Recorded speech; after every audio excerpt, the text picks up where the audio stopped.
What are we going to do as an interns? As an undergraduate, I always wondered what really it is. So here we are today to get to know about that. Ladies and gentlemen, welcome to the Apprentice organized by NSBM DevOps.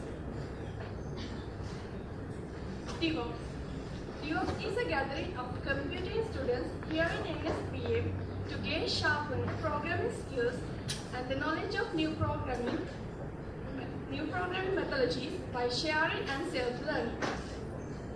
Today is also one of their efforts to share the knowledge and learn about internship, which all may have in common as an undergraduate. Now I would like to invite Dean, School of Computing, National School of Business Management, Mrs. Kishani Vijayasrivardhana, to welcome the gathering.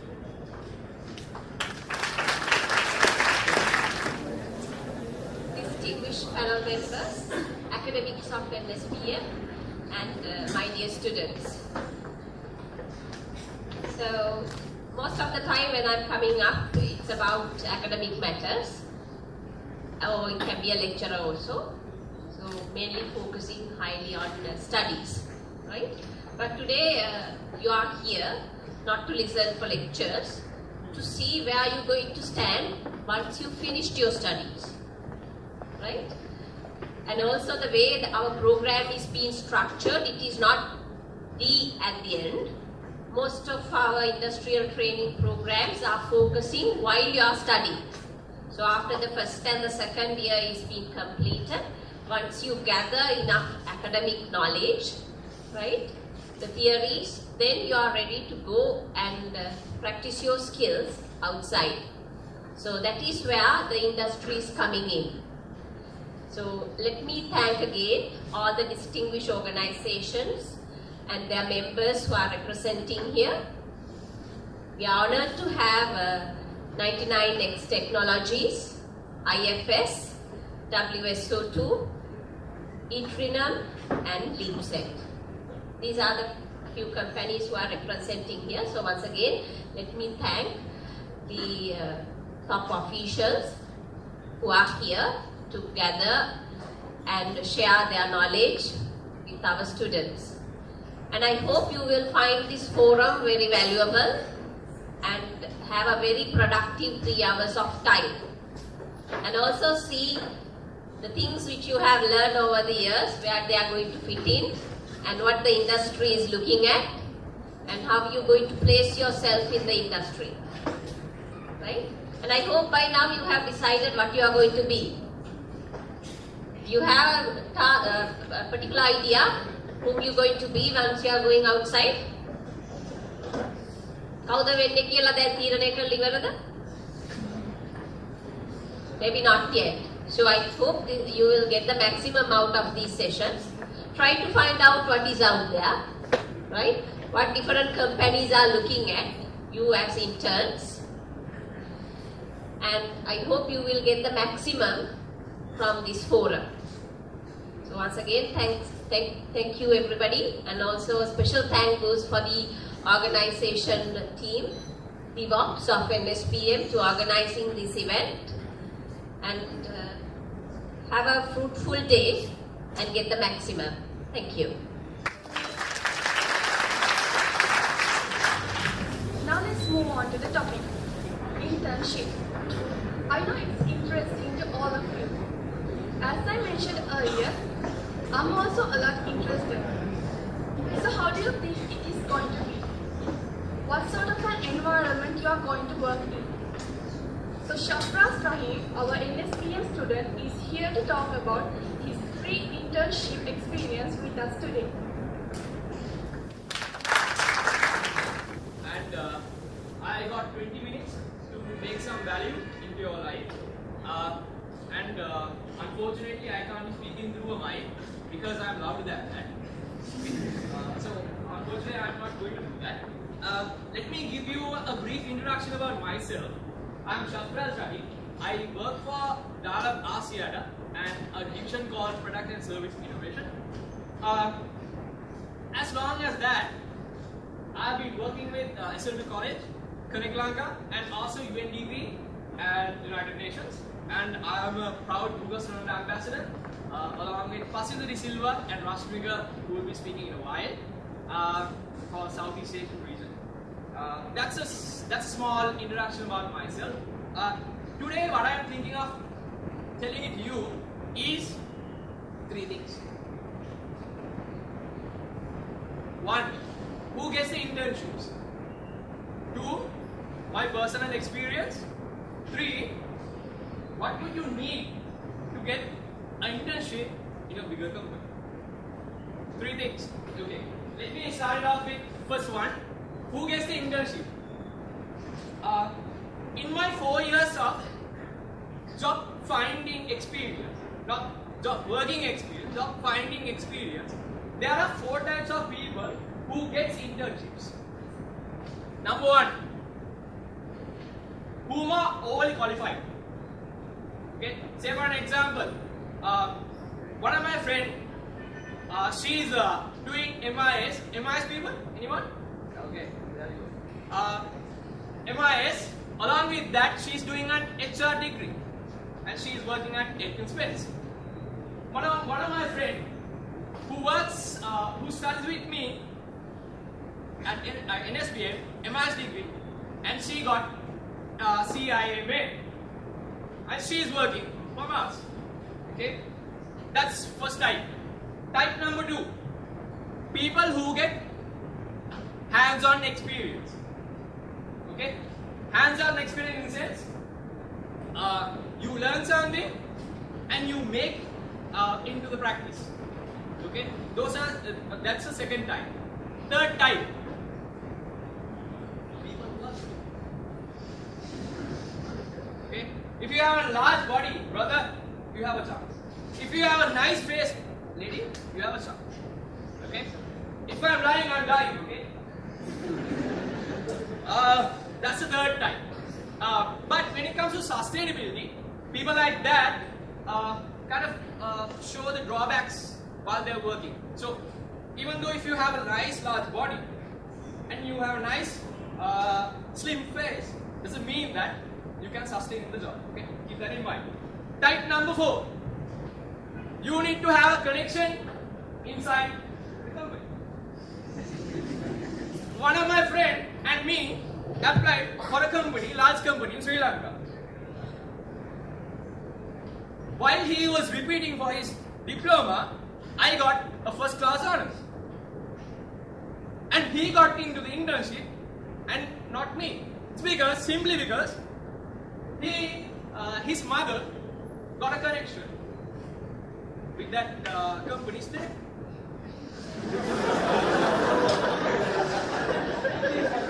Those are the 4 types. Okay? Let me tell you some experience sharing about 4 years of experience in finding a job. Okay? Though I'm employed now. 4 years. First year. When I completed my, say, A-levels, I could do really well. I got selected to Rune campus. Because of family influence, they said, no, don't go. You go here. Where I was studying at NIBM, not NSBM. Okay? So then, after that, I come to NIBM. Now, I come to NIBM with a poor background.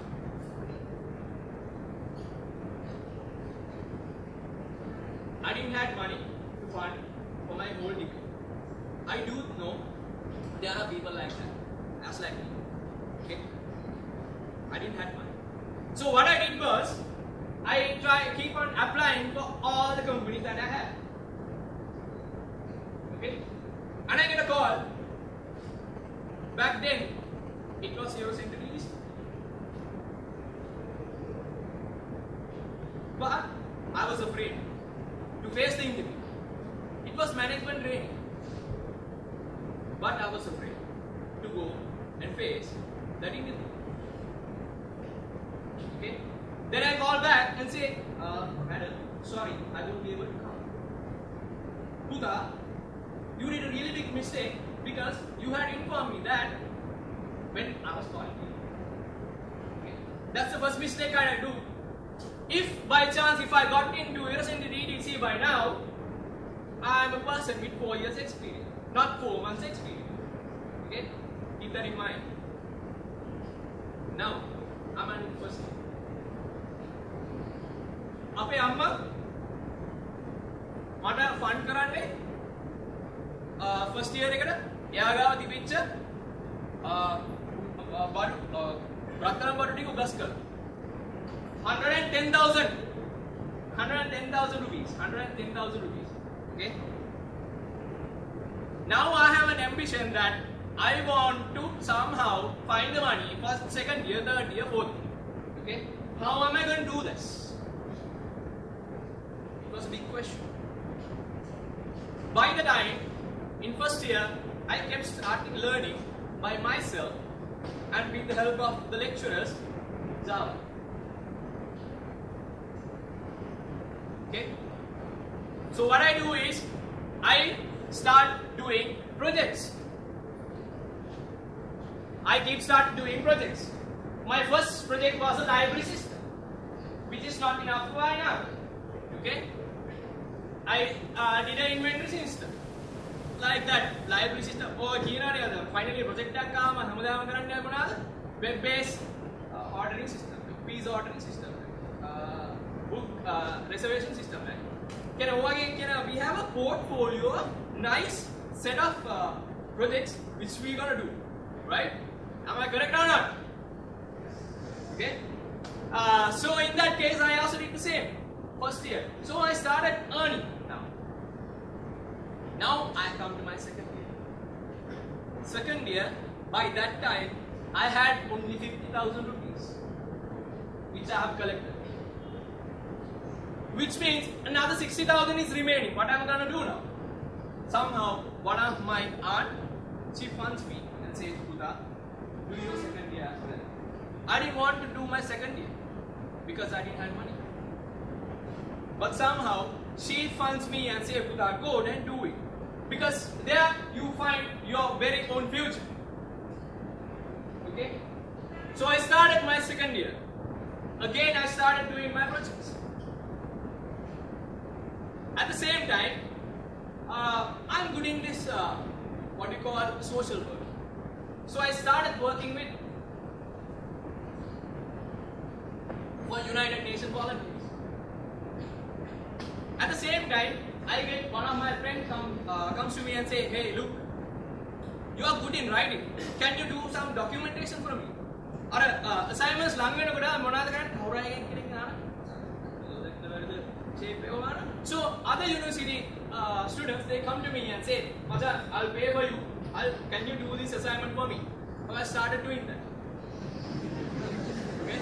So I started doing that because I had a target. I had a target where I want to do my degree. So I want money. So I started doing that. Okay? At the end of my second year also, somehow I managed to find 100,000 rupees for my third year. Third year, first semester would cost me 135,000 for 6 months. But it's a huge amount. Okay? Now 35,000 remaining. Somehow, at the end of second year, we are supposed to go for work, right? Am I correct or not? That's why we are here, right? That's why we are here.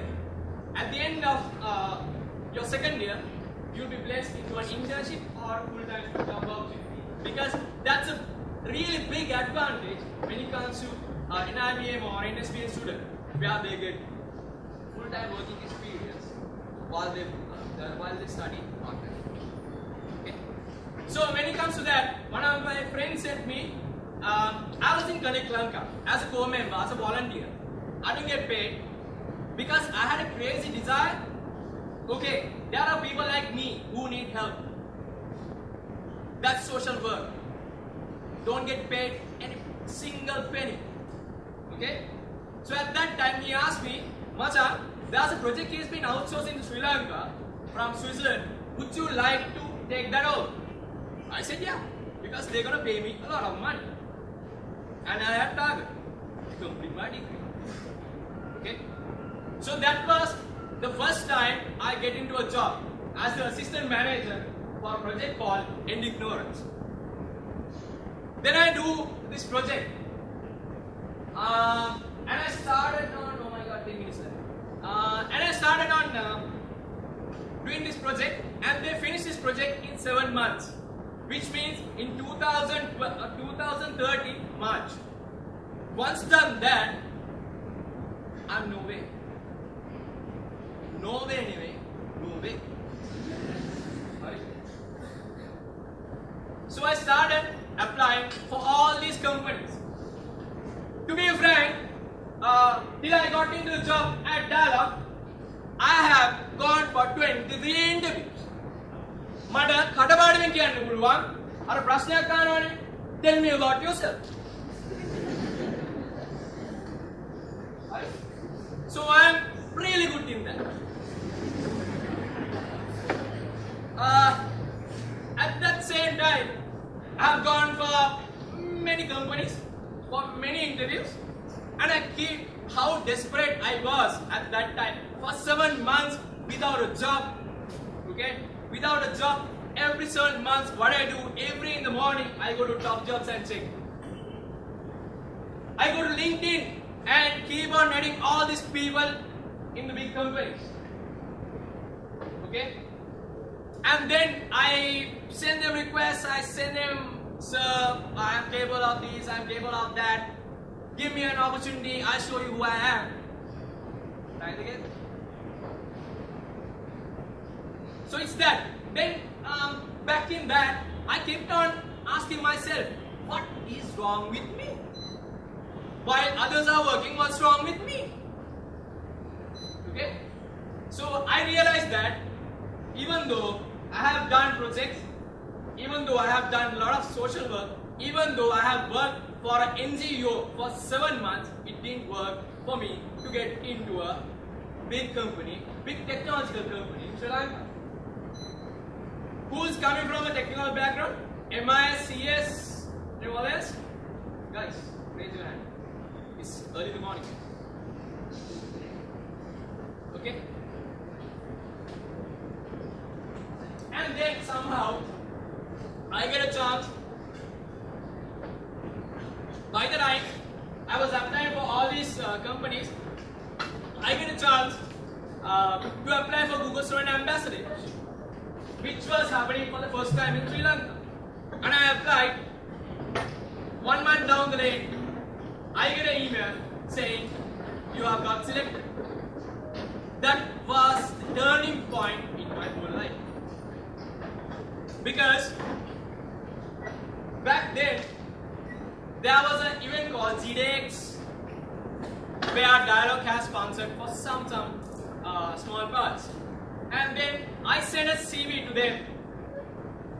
They call me up and say, hey look, come for an interview. I go for an interview, fully prepared, and they ask me, what's your name? That's it. No IQ test, no interview. They said, okay, 1 month down the lane, you come to work. That's it. I was amazed. But how come this happened? Because I have been for 23 interviews and neither it worked. So how am I supposed to get in? Somehow I got in. I think it's a power of the name of Google. So somehow I got in. And that's how my whole career and how hard it was. Let me tell you quickly what it takes to become a good intern or how to get into a good internship. Okay? Let me tell you 5 points. If you have been to that, if you have been with me for Lipton Talent Hub, you know it by now, what you need to do. First thing, if you learn something, apply it. No matter you are a business student or a technological student, apply it. Nowadays, working out an inventory control system or a web-based pizza reserving system doesn't work. Okay?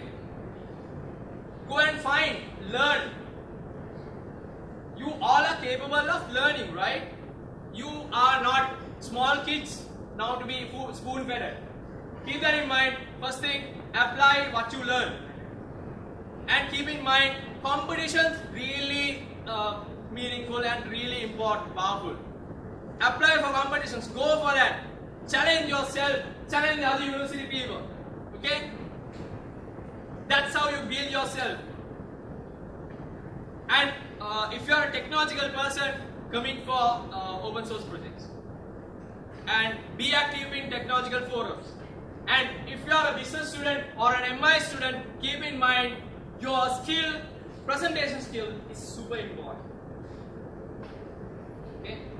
And also improving your knowledge in business sector and IT sector nowadays is super important. Don't think that I am a business student and I don't want technological knowledge.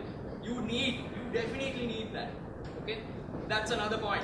And keep in mind, organize events like this.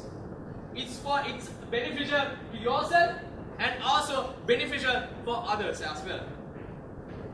Final point, keep in mind, never ever give up. Don't say that I don't know.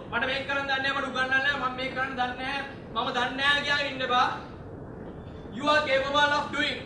You have learned for 2 years. Now is the time to make use of that knowledge and move forward and to bring the glory to your life and also to others. Keep in mind, what you learn need to be shared with others as well. Okay? I wish you all the very best, and I think there will be 1 or 2 questions that I could take from you. Is there any questions?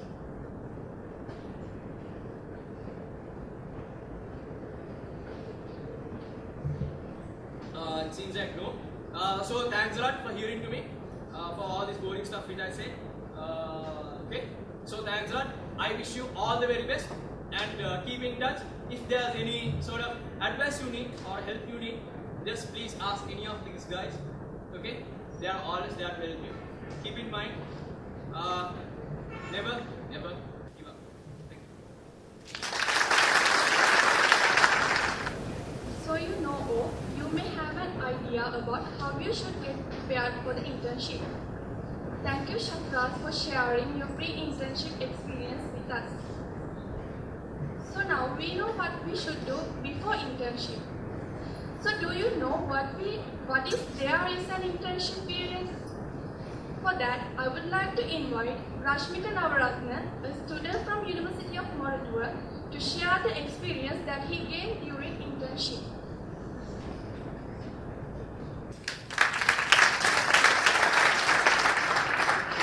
Thank you guys. I'm glad to see such a large number of students here who are willing to have the best in their internship. So I hope my experience will help you to get there. Before I start sharing my experience, I would like to highlight what internship is.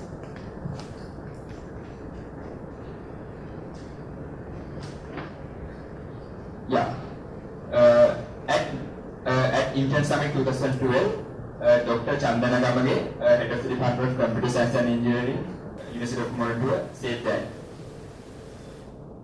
the internship is like filling the depth of a river with 1 foot on the shore. Actually, this is what made me realize what internship is. Actually, if you take the IT industry, it's very vast. For a student like me or for undergraduate like you, it's very hard to understand the clear picture of what the IT industry is. So if you directly go into that and try to experience what it is, you might get lost or you might get hurt. It will be a little bit hard to survive. So that's where internship comes in. With internship, you can smoothly go into the IT industry and experience it without much of a pressure. So my friend Chapras already told you about how to get into internship and what are the experiences you need to prepare for the internship. So I will give you a brief explanation about about what I did in my internship and how I used that learning points to success my career. So a little bit about myself. I am Rashmika Navaratna. I graduated from University of Moratuwa Department of Computer Science and Engineering like 2 months back. and currently I am a software engineer at 99X, and I did my internship at night in the same company in 2012 as for 6 months. Also, I am an administrative director at SL2 College. Also, a Google Student Ambassador as Shafras and Pasindu. So, enough with me. Let's get back to my experience. So, I have five learning points which I had in my internship. I'm going to share with you. The first one, the most important one, the attitude. As I joined for my internship, I thought that what the company expects from me is mostly my technical knowledge. So what I did was I tried to learn every single technology out there. I mean, all the buzzwords I tried to learn them and show that I am good in that. But when I talk with my leads, when I talk with my mentors, when I work with them, I realized that that's not the case. What they expect from me was good attitudes. Once one of them told me that they would like to hire people for attitude and then train for skills. So, what is this attitude? Is it something we do or something we don't do? So, I'll give you a little bit of example. Actually, it's the simple things like how we behave, like being thankful to others when they help us, or being constructive when we comment or we criticize something, like respect others' ideas and never look upon them. So these are the things which we encompass in our lives. So at the end, I will tell you how to take them into your lives, right? And the next thing I want to share with you is no assumptions to be made. As I joined my internship, whenever I get a question, I thought if I go to my lead to clarify that, he will think I am not competent enough. So what I thought was I assume things. I mean, when I have given a task to do, I assume what it should be like and implement it myself without clarifying any issue. So unfortunately, most of the time I had to redo my work, and then my lead told me that don't make any assumptions, but to clarify. Because the reason is in our university life, what we do is we develop softwares with our own requirements. Even in assignment, what we have is we can assume we can go ahead with those assumptions. But in the industry, who we work for are customers. So they are the ones who give us requirements. So they might give us the requirements, but they may have not think the entire aspect of the system or the thing they have to develop. So it's always requirement that we ask them for clarification if we need. So whenever you in your internship, whenever you had a clarification to make, don't do anything, but go and ask your lead. If the lead is not aware of that, then go to the customer with your lead and ask them. So that's how you should learn from that point. And the next point is teamwork. It's the most interesting part I had, because even at universities I had a lot of teams for different projects, but almost on those cases my peers are my same age. So our knowledge difference is like most of similar. So we don't try to do separate, good team ethics and having good processors who develop programs. Nothing like that. We just go there and develop something. I was lucky to get a good team and exposed to a large variety of people in that team. So in a team like you get to meet software engineers, software architects, business analysts, QA. So the things you get to learn from them are huge. And the one thing I need to highlight in my highlight here is being dependable. When you work in a team, being dependable is necessary. So what being dependable means, when you are given a task, you have to take the full responsibility of it, and always when you do that task, you have to always update the progress of the task to your lead.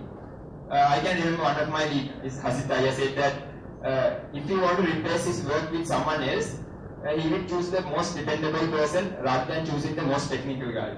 So if you are how much technically competent you are, if you are not dependable, then it's not going to work for you. So the learning point here is you should be dependable. You should take the full responsibility of what you do and always update the progress of whatever you do to your lead.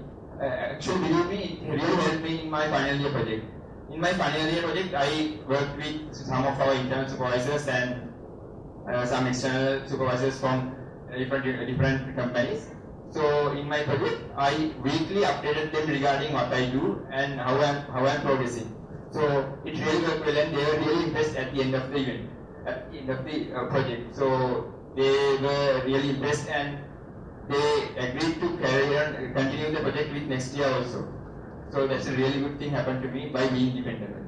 The next thing I want to share with you is making connections. As I joined my internship, whenever I was given a task, I didn't only stay in the same place and do it. But I reached out to other employees like other BA people, QA, graphic designers, so to everyone, and talk with them how I do it and about themselves, and small chit chats. Because I wanted to make connection. The main thing I wanted is adapt to the working culture there. Because with different companies, they have different working cultures. So making connections and reaching out to other people, it really helped you there. This is not only helpful to get understanding about your working culture, but it will really help you for you in future also. Because after I make connections and after I went to my university, after my internship, whenever I need to have an event, whenever I need to organize an event, I could ask them to do a speech. Or whenever I had a technical difficulty, I could reach to them and get their ideas. Not only that, whenever I want to find a job after my graduation, it's very simple when you have connections in where you work.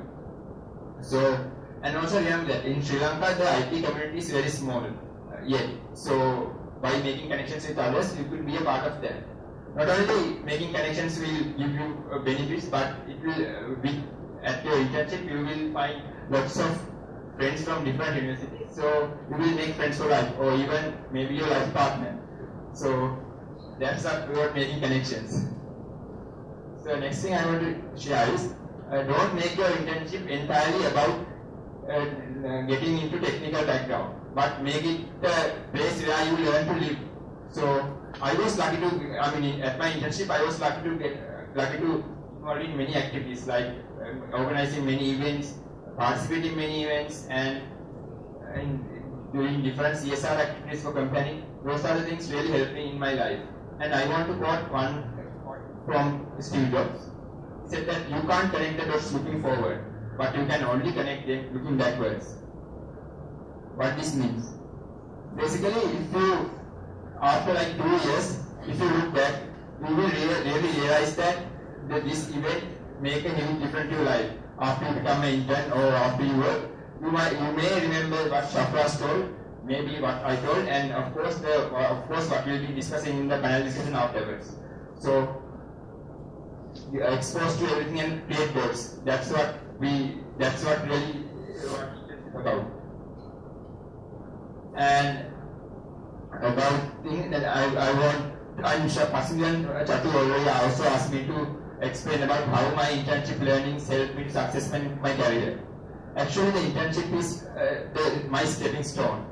Because before my internship, I was really only into studies. I was actually a nerd. But after my internship, I was completely different person. I was transformed to an all-rounder. Because and with the stuff I did at my internship, it really added a value to my life as well as to my CV. So as Shafras told, we applied for Google Student Ambassador Program, and at my application, all the things I added in the application was what I did at my internship, during my internship. So it's a really plus point for me to get into that position. Also, I was really lucky to hired by the same company after my work because I gave 100% in my internship. So what I want you guys to give you 100% at your internship. So you will also get a chance to work for the same company afterwards. And I would like to congratulate Chatu and Pasku and all the team members who organized this event, because this is a really valuable event. If I had the opportunity to participate in such an event before my internship, I would have done better in my internship, and I would have done better I would have created better objects in my internship. So before I finish my experience, I want to share one more thing with you. In January this year, me and few of my friends organized the 10th anniversary of Google GSOC program. So after the event, Vishaka Nanakara, our former head of the department, told me, you may be very good at extracurricular activities and industry relationships. But if I don't excel in my studies, or I will get a lower grade, none of my values will be recognized. So what I want you guys is to do best in your internship, give 100% and make a number of works and do everything and make lots of fun, but make sure to make studies your priority. Thank you. Thank you, Rashmika. With Chapra's and Rashmika's experiences, now we know something about internships. How do you get ready before it and how you do that when you got? So next, would you like to get to know about internship from the companies which take interns? For that, we are going to have a panel discussion with them. A panel of representatives from 5 of the Sri Lanka's leading software developing companies. Let me introduce Mr. Hasit Yaggahavita, Technology Manager of 99X Technology. Please come onto the stage, sir. Okay, thanks, Purni. 99X Technology, I don't think it's a new name to you. Even this auditorium is not that new to us. We have been here before. But maybe I'll tell a little bit about the business we are in. We are a software services company, but very specialized. We call ourselves a hyper-specialized services company because we only do software product engineering services. So we are a company who are specialized in software product engineering. What does that mean? What does it mean is we don't have a particular technological domain like let's say or C++, Java or .NET, which we are specialized on. We don't either have a specialized business domain like let's say a financial or ERP or whatever, but we are very much specialized in the practices and the engineering disciplines of product engineering. That is our specialization. Yeah, with that, maybe I hand over the mic to Purni. Next, Mr. Hussein Shabir, CTO and Head of Operations of Intern. Good morning, everyone. So we actually have a video that we would like to play which introduces Internum and has details specific to Internum, the company, and how we look at internship and so on. So we'll just play a quick video to give you the introduction of it.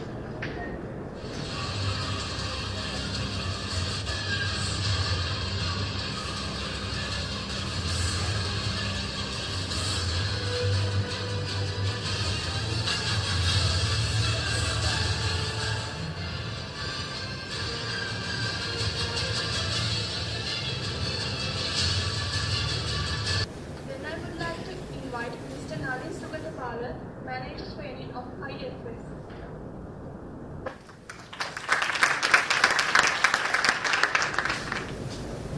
Hi everybody. So my name is Nalin Sukapal. I'm the Manager Training at IFS. I was trying to do a small presentation, but then I thought perhaps not enough time for that. Just 2 minutes. So I'd like to tell you a little bit about IFS in case you're wondering who we are. We are a product-based company. Started off in Sweden, spread across a lot of countries now, with over 2,000 customers, including people like the US Army, the US Air Force, then BMW, Mitsubishi, Toyota, and even large projects like the Gorgeous Dam in China, or companies like Sri Lanka or India. We work with Oracle databases. We code our application using technologies such as Java and C#. And we do a lot of fun stuff in our company.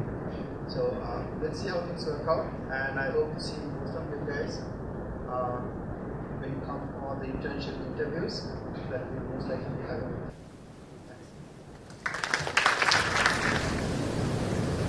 Next, Mr. Indika Tantri Goda, Technical Lead, currently heading the internship of TeamSec. Good morning, everybody. My name is Trigoda, and I work as a technical lead at Lipset, heading the mobile efforts over there. This is a small introduction as to what we are and what we do as a product company. Online, mobile, and social, and they expect you to be too. But your cash register or standard POS system hasn't kept up with these changes and doesn't connect you to these customers. That's why we created LeapSet, a local commerce platform that'll change the way you run your business. In the same way the smartphone transformed the telephone, LeapSet is a giant step forward for the cash register and POS. Let's talk about how LeapSet drives sales.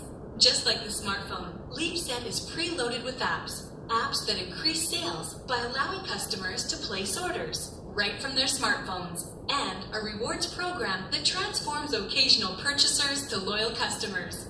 LeapSet also provides more control of your business through real-time reports on your sales, staff, and customers. You can view them from any web-connected device, anytime, anywhere. And that's just the beginning. LeapSet is an open platform, which means a lot of smart companies are developing even more apps to help your business. LeapSet saves you money too.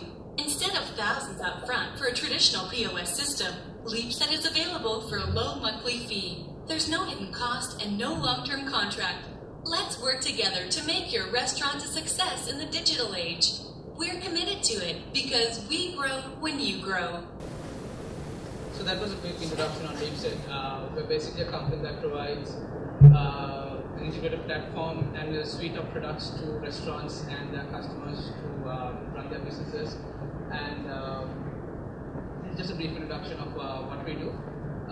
So thank you very much. Now, Mr. Samisa Abesikar, Vice President Developer Evangelism of WSO2. Hi, good morning everyone. I'm from WSO2. WSO2 is a open source middleware company. I suppose people know what middleware is. You have hardware, you have software, and in the middle you have middleware. So we compete with companies such as IBM, Oracle in the middleware space. And we developed this middleware stack from scratch, from ground up. We design, develop, test, deploy these into our clients, and it's open source. If you want, you can participate and you can be part of that as well. And also we have a business model alongside that, which is driven by support. So we are open source middleware company involving in a lot of technologies, including cloud computing, big data, you name it, we have it kind of scenario when it comes to technology. Thank you. Thank you. It's our privilege to have you gentlemen here with us today to give us an idea about internship. For the panel discussion, I would like to invite Chattu Vishwajit and Pasimita Silva to over the stage.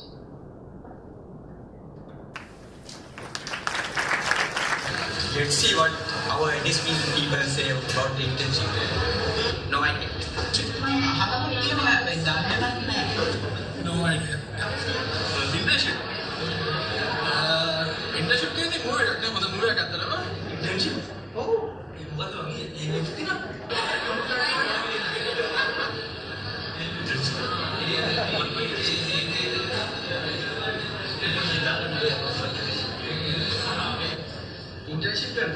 internship එක කතා කරොත්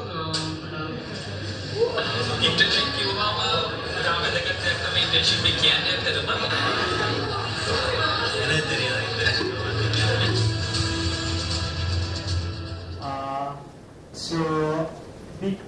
So we have some predefined questions we'll be kind of trying to discuss. And so in the meanwhile, if you guys do have questions, please write them on a chip and give them to one of our DevOps team members, or at last we'll have a Q&A session where you guys can stand up and ask your question.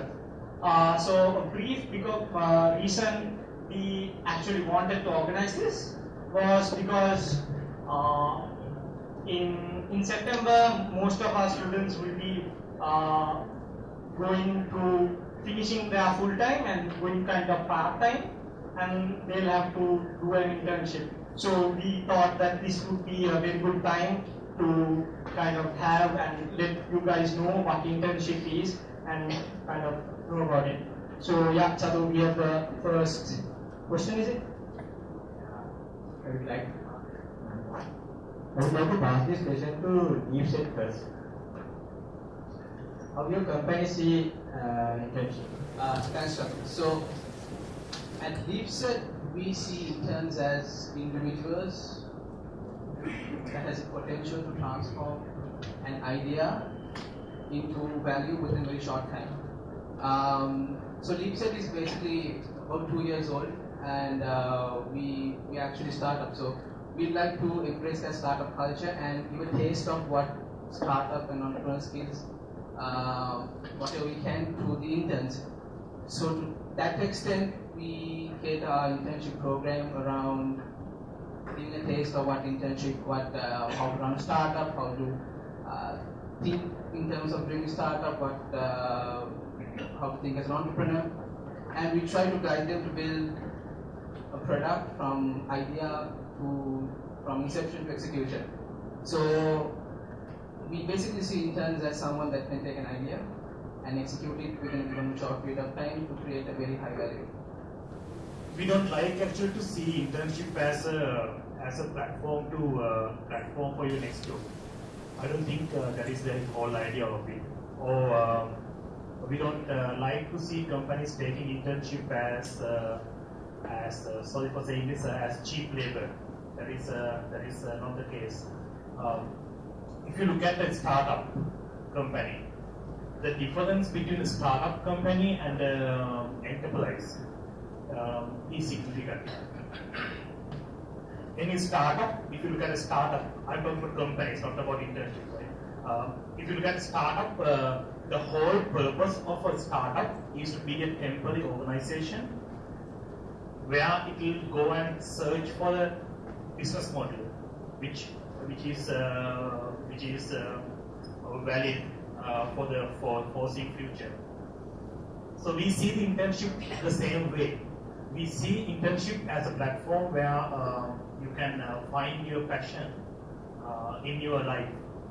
So it's not an entry point to the job itself, but it's more of a soul-searching period where you will actually get exposed to organizations and industry, and then you will be able to find a passion which will carry forward you in future.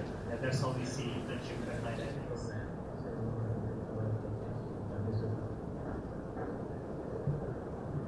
WSO takes internship very seriously. We used to be a startup. Now I don't think we are a startup now that we are a 9-year-old company. Yet we run as a startup. That's it, right? So internship is important for us from a win-win situation. We don't put our interns into our main projects, right? However, it doesn't mean that we don't give serious work to our interns either. And as Asita said, we don't look at interns as future potential employees. You have to come, you have to prove yourself that you are good, and then only we will employ. There's no guarantee whatsoever if you are an intern that you will become an employee with WSO. But the open source nature of WSO is important. We encourage people to be part of the open source culture, because some of the presenters earlier mentioned that being able of having presentation skills, having good communication skills, having good social skills is an important aspect of internship. So we encourage people to develop those skills as part of the open source culture, because in open source you have to communicate with people whom you have never seen, and even sitting down and writing down something so that the rest of the world can understand what the heck you are writing about is a skill that you have to develop. So we encourage our interns to develop that. Let me close with one other something. I think you are referring to the Google Summer of Code project that we have.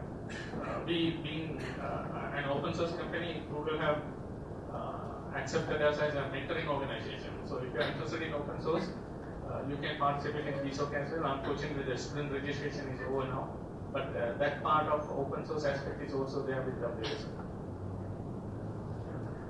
So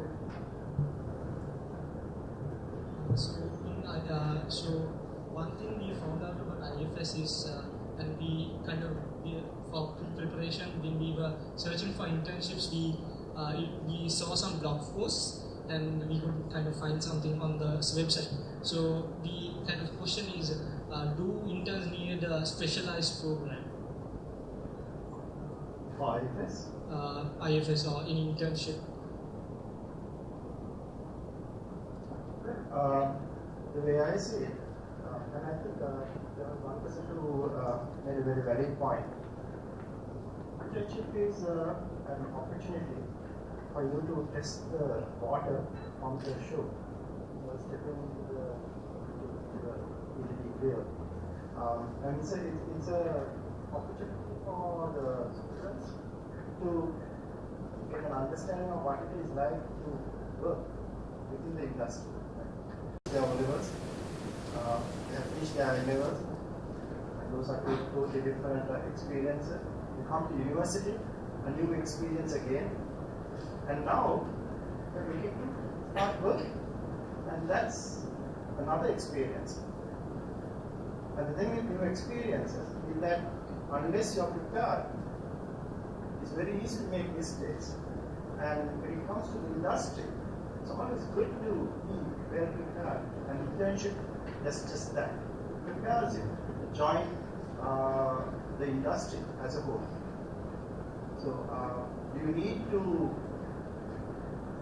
be prepared to join an internship?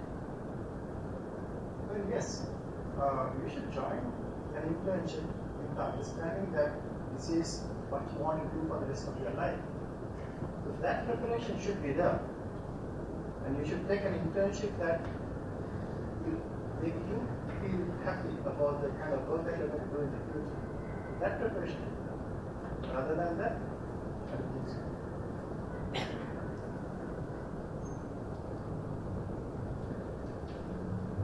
Thank you very much.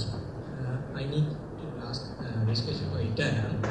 Actually, it's from US, I know, and we couldn't find any internship learning program regarding in your website. So can you give us about the internship program that you're running inside the company?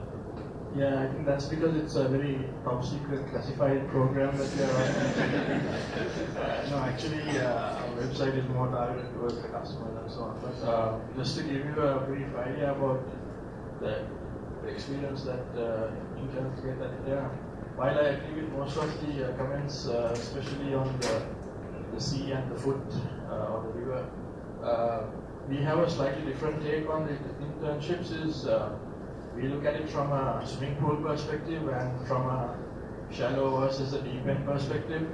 While we have our lifeguards available, we try to put the interns after we make sure that the person actually can swim directly to the deep end. What I'm trying to say here is that we actually put our interns on most of our main projects. Initially, we don't put them as exposed to the client and so on because we want them to make sure that they get accustomed to the work, the company, as well as the whole process of being into an enterprise and live customer project. But of course, going forward, if we see that the person has the potential, and of course, it depends on the internship period. Sometimes 6 months is not enough to do all of this. Maybe the 1-year internship programs also, we have more opportunity to put them on projects if we see that they can be effective. Not solo, obviously, but as part of a team, junior members, where there are needs and architects to kind of mentor them, like I suggested, like that. So that's kind of how we look at the internship. So the next kind of question is for all companies. It's a brief. Can you guys give a brief idea about your internship process and like the intakes, what you guys can look at before and all the way through? So like I said, our internship program is based on being a taste of how to run a startup and entrepreneurial space. To that extent, our internship program is called 6-month startup. And once we get once interns are absorbed in the organization, I'll just do a quick overview how it's done. Once interns are absorbed in the organization, we have a 1-month rotation program across all practices: API, mobile, web, and then say databases, UX, QA, operations, and even DevOps. So that process usually takes about 1 month. And after that, they have a pretty good understanding of how things work at DeepSet, what technologies we use, and how what interactions are going to the various components. And the next phase of this is that the interns have to come up with an idea that will be as an add-on product or a product in itself that will complement our existing product suite. So to that extent, each intern will come up with a product idea, and over the course of the next couple of weeks, they will refine it into something more tangible. Meaning they'll talk with tech leads, they'll talk with architects, they'll talk with senior management, and refine their idea so that it's presentable. Once that is done, once they have 4 interns, and once they have their 4 ideas, they'll try to put a face on it. Meaning they'll come up with the UX and they'll come up with the UI diagram so that other people can conceptualize it. Once that is done, we have a pitching contest where each intern has to go and pitch his or her idea to senior management and say why you think your product add-on would benefit DeepSet and what benefits, basically to say how your product would benefit DeepSet. And similar to a pitching contest, similar to how we go and ask for seed funding and things like that, the management will ask questions, they'll cross-examine one feasibility of the product, and after that, after say for example 4 people presented, we will select 1 winner out of the 4, and that idea is what the interns will deliver throughout their internship. So this starts up with coming up with wireframes, again working with the UI teams and UX teams, and then it needs API components, they'll write the API components with the guidance of tech leads and architects from the API team. It needs a mobile component, they'll write that component with the guidance of the mobile team, and they'll basically complete the project from start to finish, from idea to they'll execute the idea from start to finish, all with the guidance of each and every department. So once that is finally done, you have a feasible product that can be integrated into a product suite, and that is the ultimate goal of the internship program, is to give them, for them to come up with their own idea, and at the end to integrate that into a product suite, and for the interns to actually see that, okay, I built this, it's actually now in production. So that's basically a overview of how our 6-month startup concept of the internship program goes. When is the kind of the intake, and when students supposed to apply for internship at DeepSet? As I believe different universities have different times as to when internships come. So even before your internship program comes up, if you are interested in approaching us, please do so. And we will see how the feasibility of accumulating an internship, of having an internship, whatever time period may be within the calendar.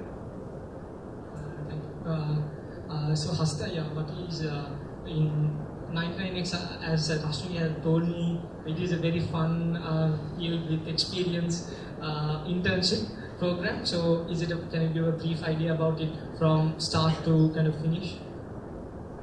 Yeah. Who has kids here? Of course, not ones in front of me, but most of us, maybe some in the front rows, we have kids. I have 2 kids, 2 boys. My one kid, he loves to play with the computer, and he's quite good at it. And the other kid, the younger one, is also actually very keen on computers. Why? When I look at it, I see it's not because his skill is in computing, but it's because the context he sees is me and my computer, right? His father always dealing with the computer and all, and then he also want to come and at least press some buttons and touch his screens and all. It doesn't mean that his passion and his skill set is actually to be a software engineer. I don't think so. When I look at it, look at him in a broader perspective. This is what we see with the interns as well. So when we take interns, we take them for the attitude because we know that we can build skills. But still, we don't want to restrict them to what we do at 9 itself. That's why we do a lot of rotation of them into different departments, and also we let them participate competitions, try to do startups by themselves, and we promote a lot of open source work and all. And also we actually promote them to study well as well, because what we want is actually to help them to find what is their passion is. Since Hashmita is here, maybe I can take this batch from a particular university, University of Melbourne, who joined us. They had 5 in their batch, and at the end of the internship program, I think we are really happy what they have achieved. For example, Hashmita and one other guy who knew that they are really good in academics, they ended up as being the best of batch second in their batch. And one other guy who was there, he found his passion in entrepreneurship. He went out and started his own startup, and they are doing good. One other guy from the same batch went and joined the academia, and he's actually now assistant lecturer at the university. And one joined you, leaves it. Yeah, awesome. Actually, we are really happy about that, because we think they found their passion. That is what we want to our internship. That is what we do generally at a broader concept. But our structured internship program is now 4 years old. We were calling it, I think, internship 1.0, 2.0, 3.0, 4.0. There wasn't minor versions of it. But now we are at internship 4.0, which is under Anura, who's up here. What we believe under this program is that our interns, they are skillful to run their own internship. What we do is we give them a guidance, we give them a plan. This is the internship plan. These are the things you need to do. And no one is going to spoon feed them in following that plan. They will have to follow the plan and report the outcome and the progress every month. Is it every month, Anula? Yeah, monthly progress review to the management. And we think interns can actually do that, because they need to learn how to do startups, as in correctly said, they need to run their own initiatives. And that internship program has all the aspects which will cover most of the things which is happening in the IT industry, so that they can find their passion. That is what we do at 9ITs.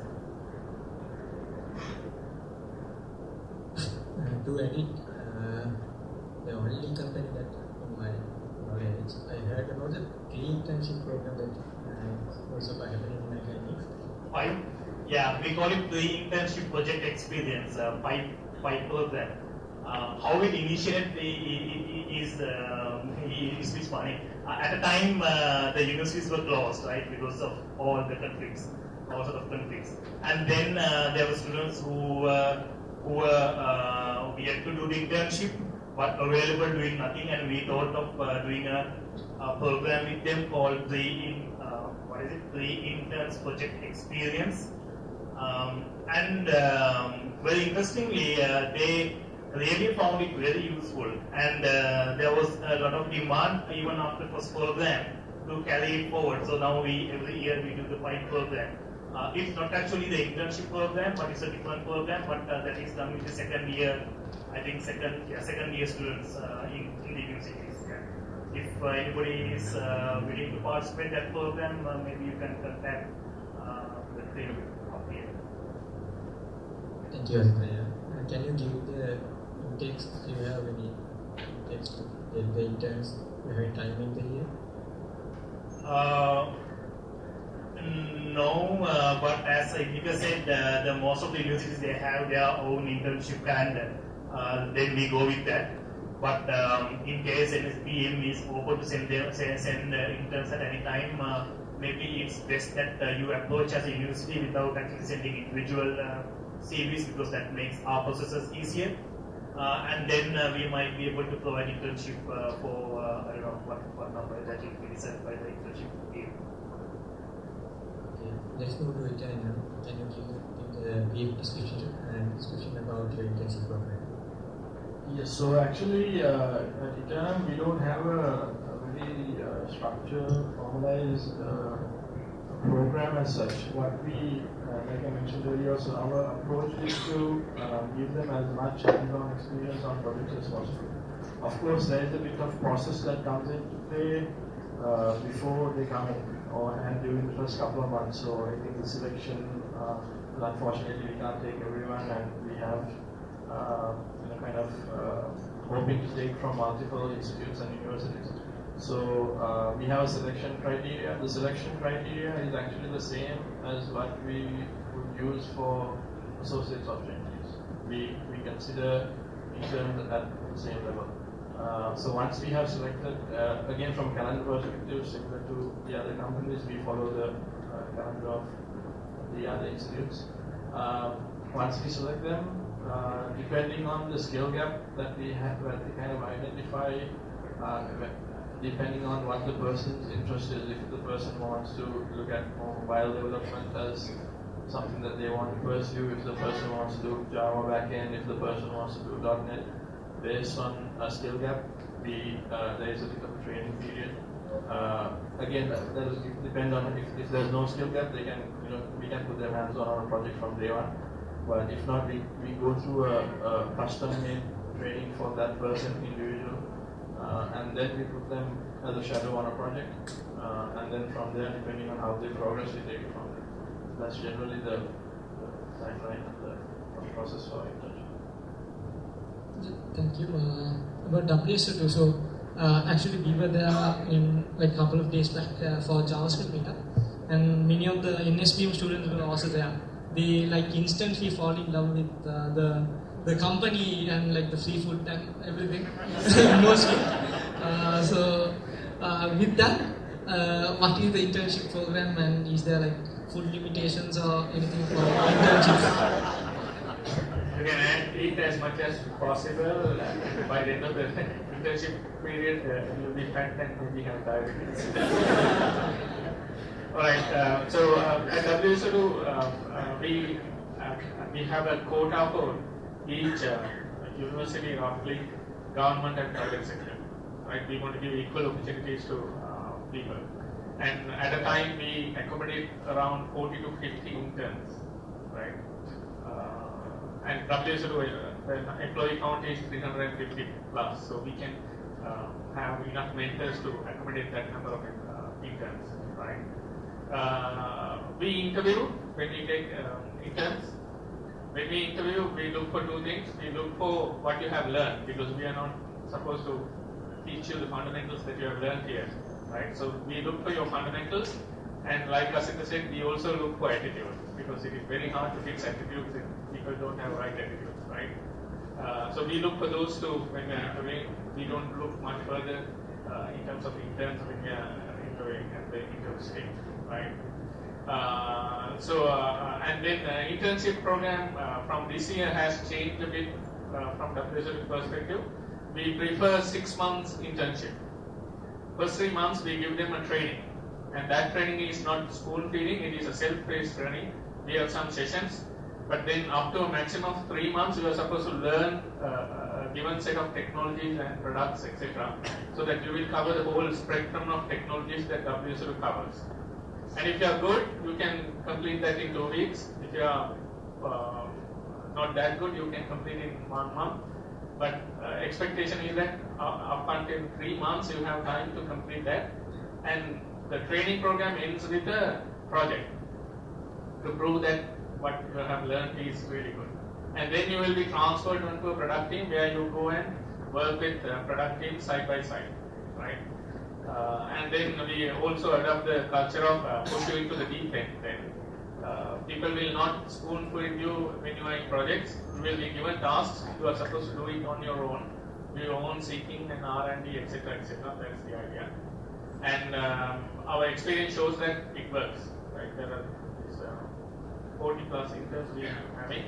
They're working really well and learning really well in this particular culture. So we believe that the structure works. And another, what kind of skills are you looking for in technology perspective? Is it Java or? So we don't look at skills from that perspective. Learnability is the key. You have to know your fundamentals. Fundamentals are like technology agnostic. Like you have to know your operating systems, object-oriented programming using C, C++, Java, or whatever. The fundamentals, what the universities teach, and then ability, the willingness to learn, attitude towards learning, and curiosity. Seek and learn is the aspect that we look for. We don't look for particular technologies. Doesn't matter if you are a C++ person, you can come and learn Java. So you have to be. That's the idea. Thank you so much, sir. And IFS, what is a brief intro into your internship program? Through what?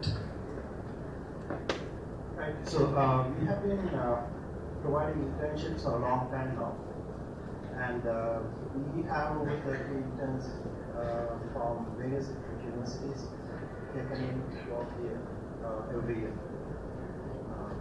And depending on the start time of each internship, people join at different time of the year.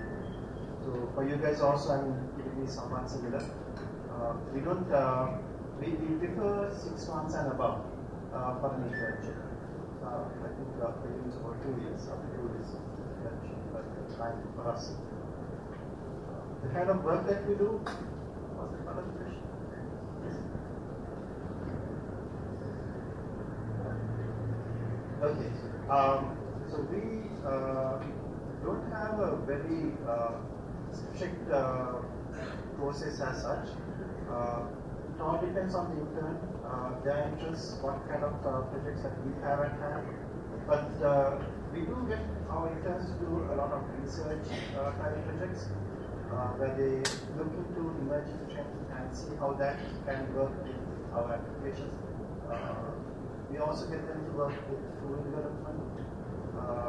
They can test out their skills in the applications. The kind of skills that we look for, we are not really on people knowing a specific language. As far as I'm concerned, I just think that the language does not make you do software engineering. There's a whole set of other skills that the others in this kind of mentioned. The basic software engineering skills, those are the things that we look for as well. The attitudes are very important.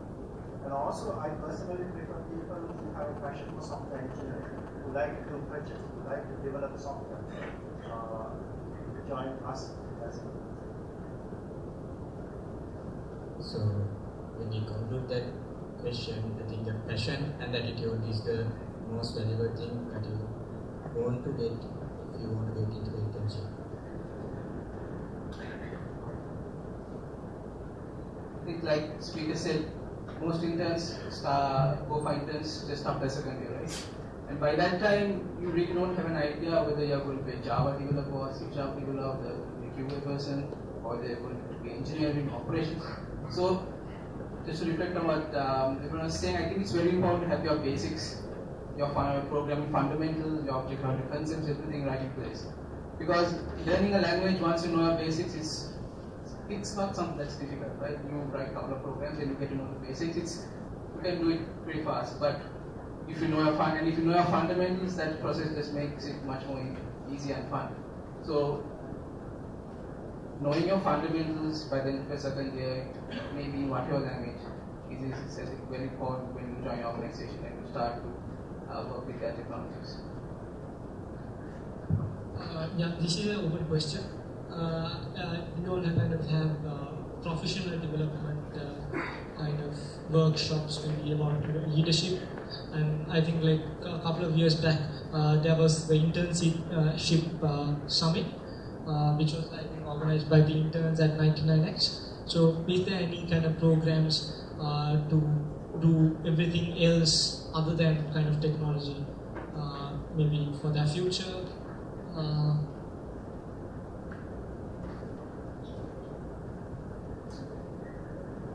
Open to anyone? Or Yes. So I'll just take up. We don't have anything specific that is done only by interns, but what we do is we get them involved in, like, this is outside the project work, right? So we get them involved in all the other aspects in the organization. So for example, there are at least 2 interns in our sports club committee. They get involved in assisting the other company events, our company outings, trips, all the some of the stuff that you all saw already.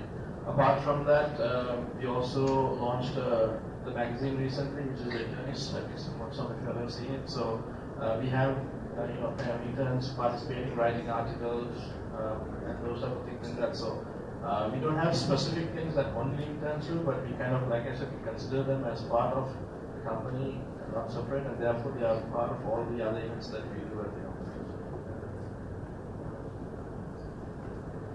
I think Hasitaya can help more because you give interns to start initiatives in the Netherlands company. So, yeah, maybe I get something to speak. Yeah, our model is quite similar to what was explained. We are open by default, so all the fun activities and technical activities, etc., interns are open to participate. Right? So there's no, you are not a different breed when you are inside the organization. I just want to add one more thing which is not relevant to the question, but I forgot. We take interns in other areas other than software engineering.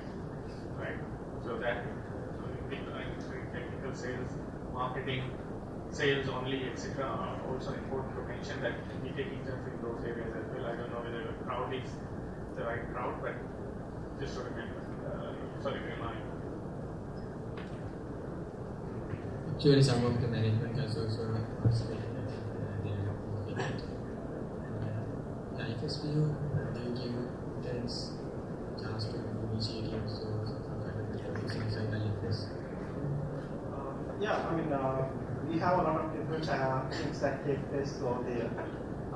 We have this anniversary party that takes place on our website, and there are lots of activities for that. Song, dance. We have a which is quite a good one, and then of course we have all the decorations that are done for Christmas and Vesak. We have the trips. So, and all of these things, the interns, they play a major role as well. We like them to take part, and I think they are going to be competent of taking part, and doing a lot of amazing things.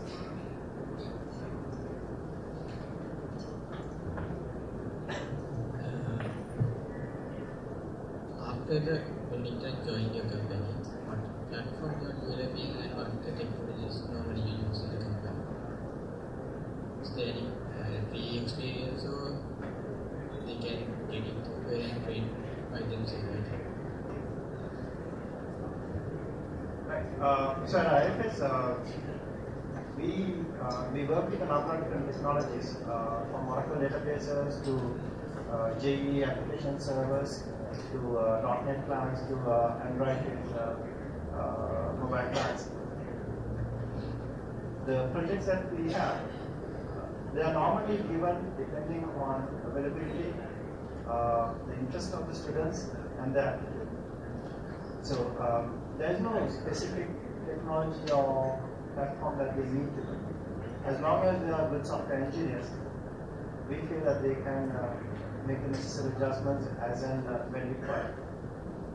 So this might mean that they already have the skill sets, the technology that they use, or that they might be able to study on their own.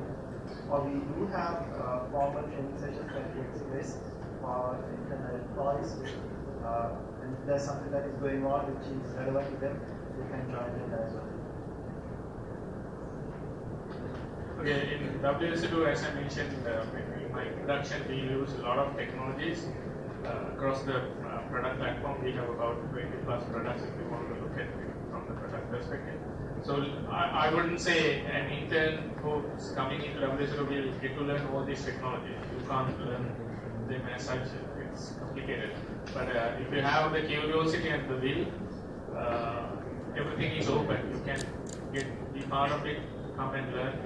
If you want to learn cloud technologies or auto scaling or load balancing or NoSQL or Hadoop or whatever, you have the opportunity to learn. It is up to you to come and learn. We don't spoon feed, but you have the opportunity available. Yeah, so from interns perspective, what we do is even before we finalize the interns in terms of selection, we kind of try to get an understanding of what the individual's preference is. In a lot of cases, we know that someone is inclined towards Java or .NET or mobile or QA. It's a preference. They might not have the full skill set on that, but what is their preference in terms of their current understanding? And then, depending on that, like I said, we do a skill gap, and then depending on the projects and the technology stack that they would like to work, we give them a training, customized training, and then we put them on projects. So, another thing I want to mention here is that apart from the interns being trained, we actually give the interns the opportunity of training others as well. In a sense, of course, not in terms of high-end workshops and so on, but we have 1 hour K-talks that we call, which go on a weekly or bi-weekly basis, knowledge talks. So if an intern has done, let's say, an R&D or used a particular technology on a particular project which some of the other projects are not aware of or haven't used it yet, we allow them to, share that experience, do a quick presentation, maybe half an hour, 45 minutes with another 15 minutes of Q&A with the other members in the organization. It can be even architects. So while they are receiving training, we also give them an option to give back to in terms of what they have learned and so on, and share their experience. I9X perspective, there's absolutely no way you will predict from here to say when I pass out, when I join the next company, this is the technology they will be using. And even for us, it's completely impossible to predict. So what we believe in creating in interns is the adaptiveness. We want them to have high learnability, as Navin said.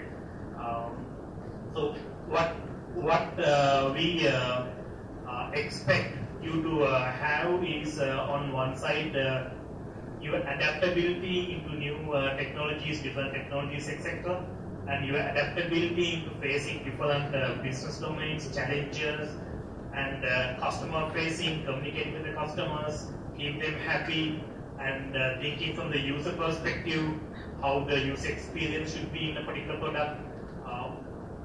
So the conceptual level understanding of all of that, as something mentioned, the basics as well. That is what we expect people to have who are joining 9X. There's one other thing which is very important. I think Harshmika also touched upon this during his presentation. We call a particular type of attitude the dotitude. Do you know the dotitude?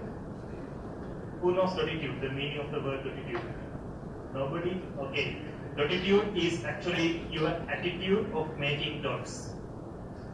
Your ability to create something, make a dot, make an impact somewhere, in some way.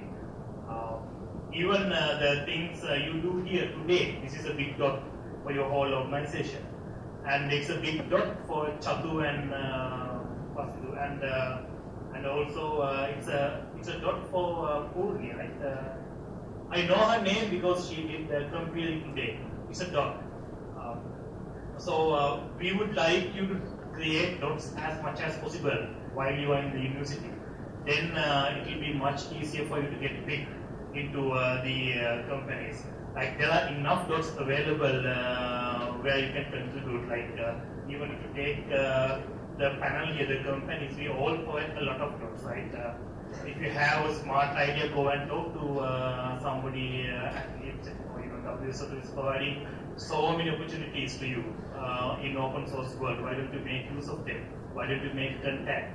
So that is something I would like all of you to have, the attitude of making dots. If you have the attitude of making dots, the rest will automatically follow up, just like Steve Jobs said. You won't be able to connect the dots looking forward. When you have so much of dots, you will be able to connect them when you pass by and say, these are the dots which connected and brought me here. And if you don't have dots, nothing will take you anywhere. From DeepSet's point of view, as long as you have the fundamentals and the makings of good software engineer, as long as you know your basics, and as long as you are committed and you have the right attitude, that's what basically you find. As I said, even if you don't have an impressive CV to begin with, if you have done stuff, if you are in, say you're in the Hadoop forum and you're a very active member, you can say, okay, this guy's he's done stuff, he's doing stuff, he's trying out stuff. He has, even though he or she may not have industry experience, but you can say that he's committed to learning something, he has a good attitude towards technology, this person is willing to learn new things. I think that helps a lot, as well as your basics when you try what you basically find. So I kind of intern at Dialog. I actually work next to Shafras. So one of the first questions, it's actually the first question I could get. It's unavoidably will become a question, I think. It is about kind of what's your salary? That is one of the questions. You kind of first questions you get. So I think Hasita, you kind of can tell. Is it the question you should ask? And what should you ask from a company, or what when you're choosing a company, what should you look at? One thing I learned during my career is every company, if you're not getting paid well from that particular company, it's never a mistake of the company, or it's not the company who's in wrong. Why? All the companies who you are seeing here, or look at the industry, they are making money, right? They have financial targets. If you are the one who makes that company to grow and achieve more of their targets, whatever the targets they are, it could be financial, it could be the value to the society, or whatever the target the companies are. If you are the one who is providing the best value to the company, why should that company lose you? And those companies will never have any issue paying you more than what you even need. So don't put financials as the main force, because that is the wrong priority. The priority should be the passion and the value you will be adding to the company. And if you are adding value and you are bringing in passion to the company, why should the company pay you? Give me a good reason. Why should the company lose you? So look at it in that perspective. So don't. I know money is important, but money is not the control variable. Right? It will follow. It will follow what you are doing in the organization. Is there more any of our panelists would like to add to that? Maybe? So, internship is part of your degree program anyway, right? And you don't get paid in other, you do a course, right? But it's nice to get paid when you do some work for a company. And I think when you're selecting a company to do your internship, it's very important to look at, just keeping the money aside. It's very important to see what kind of internship program they offer and what kind of non-technical skills will I be able to achieve during my internship. Because like what was said in the presentation before, it's about testing the waters. It's about getting a taste of the culture of working in the industry. It's about getting a taste of working with your supervisors, with your subordinates, with your peers, how you treat people, all the little things that add up to you working in the as an intern. So it's not just about the technical point of view and just about the money, but I would strongly recommend you would look at a company and see how are they doing, what did they get out of this internship besides the cash factor. So the next question is, how can a student make the internship productive? You can get into a good company, but if you don't work or you do nothing, it will be wasteful. So how can the students make the most out of it? So I think what we kind of recommend to our interns is for them to be proactive. Don't wait for the company or the leads to come and say, okay, is this what you want to do? Tell the company what you want to do, and then try to talk to the relevant people to kind of, if you have, for example, a change in plans, a change in mind that, okay, I don't want to do Java, I want to do now mobile. Most of the companies will accommodate, because at the end of the day, they want to kind of give you the experience that you're looking for, as opposed to just use you as another number on the project or on the employee sheet. So don't be shy just because you're an intern that you can't talk to your architects or your senior leads. Be very proactive. Talk to as many people as possible and see what are the options. Maybe your current project that the company has allocated to you might not be as challenging for you personally, so you feel that you want to maybe go to another project, get some more information on that project, see what's available out there. But be proactive, because sometimes there may be situations where the company might not come forward and say, okay, is this what you want to do? So you have to be proactive in giving your feedback in terms of what you are doing.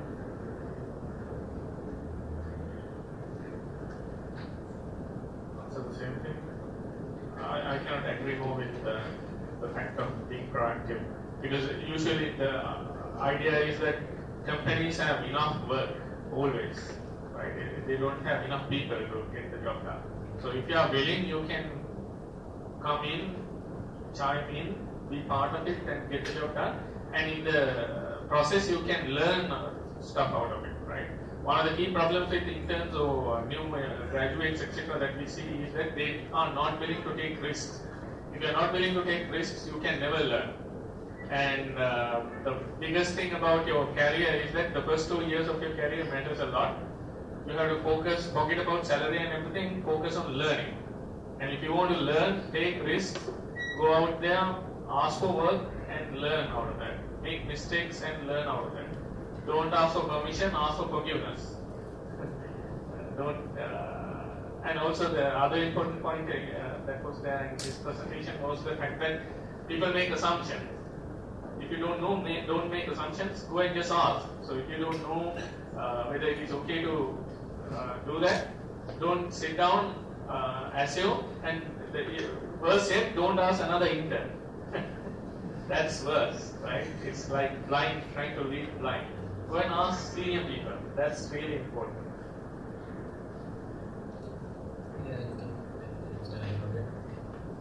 Yeah, I think I also agree with what you were saying. You have to be proactive. You have to take action. You have to show a bit of life and energy and give energy to whatever things that you are doing.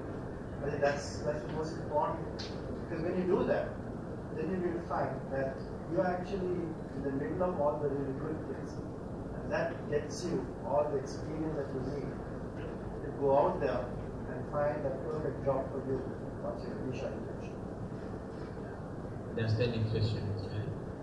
What the after the post internship, what are the company provide the ones who completed the internship?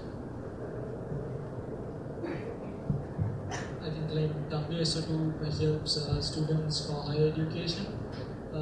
Is it possible to elaborate more some of this? So it's not part of the internship per se, but we encourage people to higher studies as part of the working culture. However, interns cannot do higher studies, they have to first complete their degree. So you better go and complete the degree. But on to that perspective, we encourage people to go back again and finish the degree, and rather than being with us and trying to work part-time. That's one of the policies we have. We don't allow anybody who is undergoing a degree to work part-time with us, because you can't do both of these. Especially the first degree, you have to complete properly. Then in terms of encouraging interns to continue, obviously I have to come back and say the Mecca story of open source, because if you have the willingness, you can participate in open source and keep on working on that. And we encourage people to do things such as GSOC, etc., which are basically keep on working and keep on learning with new projects. It was mentioned multiple times, if you work in an open source project, you get a brand. The moment you go for your first job, when people see that you have worked for an open source project or something like that, it is a statement. The number of projects you have worked in the internship program is a statement. So that's why I said, don't sit down and relax and do only the work that you are supposed to do. Go and ask and do more work, because you can then have a strong ceiling, and you don't have to go to 27 plus interviews at the end of the day, right? The first interview that you go, you will get a job, right? So that's the secret of success. We encourage people to keep on working at it. The only advice that we can give is that don't relax. If you relax in this industry, it is very easy to fade away. Yes, actually it depends on some of the institutes. Certain institutes have kind of a sandwich program where you have to do a few years of studies, then do your internship, go back again, do full-time studies, and then we graduate from your degree program. So we kind of tend to follow the same thing. We don't want individuals to kind of sway away from that. But especially when it comes to once the internship is over, if they need any guidance or assistance, let's say if they're final year project, they have already built the connections, right? When they were with us at the internship, they have worked with leads, they have worked with architects. So we give them an open opportunity to always walk in at any time, talk to the leads for any assistance of that nature. And once they have completed their degree, of course, depending on our vacancies and so on, at that time there is a possibility that we hire them back into our full-time employment target. So, but overall, during the internship, like Samit also mentioned, some of the other benefits like higher studies, those don't apply. But once they're back in, then after that it's just whatever else the policies of the company for whatever other areas in terms of all the other benefits. If you want to relax, I think it's very important for you to know that you're actually in the wrong auditorium today. Now, somebody has done a big mistake, either your parents or whoever, the aunt who's paying your course fee, or whoever has done a big mistake, because in this industry, if you want to relax, then you're going to fade off, as I was saying, at least in your first decade of your job, of your life. The post-internship, 99X, we share very similar idea with what Sam mentioned. We want you to be fully focused just after internship if you are getting back to the university on your academics. That is very important. You are not going to get it again unless you do the second degree or third degree, which is again 2 or 3 times in your lifetime. That 1 year or that 6 months you're not going to get again to make impact on your academics. So I think I can't recall times I called Hashmika and told him, Hashmika, what are you doing? Get back to your boarding place or the house and start studying. When I see him on Facebook, I just pick up the phone and call him and say, Hashmika, you are doing a big mistake. You can do it after 6 more months and go and do your studies. Because we think that whatever you do, you should do that with your soul and heart and the passion. Doesn't matter if it is internship or your academics. When you are back in the university, it's academics. So use that time wisely and make another dot for that 6 months or 1 year period. That's what we encourage. I have to agree with what everyone else is saying. As soon as your internship is over, we highly recommend, we encourage you basically to go and finish your studies and come, because I think your first degree is very, very, very important, and it sort of lays the foundation for your next, for your higher education. So it's very important that you go and finish your degree once your internship is over. And just to have the point of being relaxed, like as I said, even if you're not working, you can always do your own R&D, you can learn new things, you can go to open source project, download the source code, read through it. I mean, just looking at the source code will make you better software if you know the way the people have written their code, right? So just try and learn more even during your after internship, and it will say, for example, if you have a dot in your CV saying that you were an active member of the Hadoop support work. I mean, I'm sure someone like that would be trapped by any company that has Hadoop in the infrastructure, right? Because you know Hadoop. And so, don't relax, complete your degree, but always be on the lookout for things to try out, things to research on, and finish the degree. That's it. Thank you very much. So, we would like to open the floor for questions. If you guys have questions, I think this would be a very good time to ask them, because it's really hard to get these much of experts on one place. It's just... Yeah, okay. Kavindu, would you like to come up? Points. That will go in the state. It doesn't make sense to launch that in Sri Lanka, right? And if you're doing a startup, you should also know that the risks and the rewards that are involved, because doing a startup means you have to take a lot of risks. You probably won't be working, so you won't probably get a salary. And then, your family and friends are going to say, why aren't you working like your other friends who just complete their degrees? But then you have to also understand, if you go down that path, if you do succeed, the rewards are tremendous, as well as you have to embrace failure. Because I think if you do a startup and you fail, and you learn a lot from that failure experience. And yeah, that's basically it. Yeah, we have some other questions also. What are the questions an intern might face in a technical interview?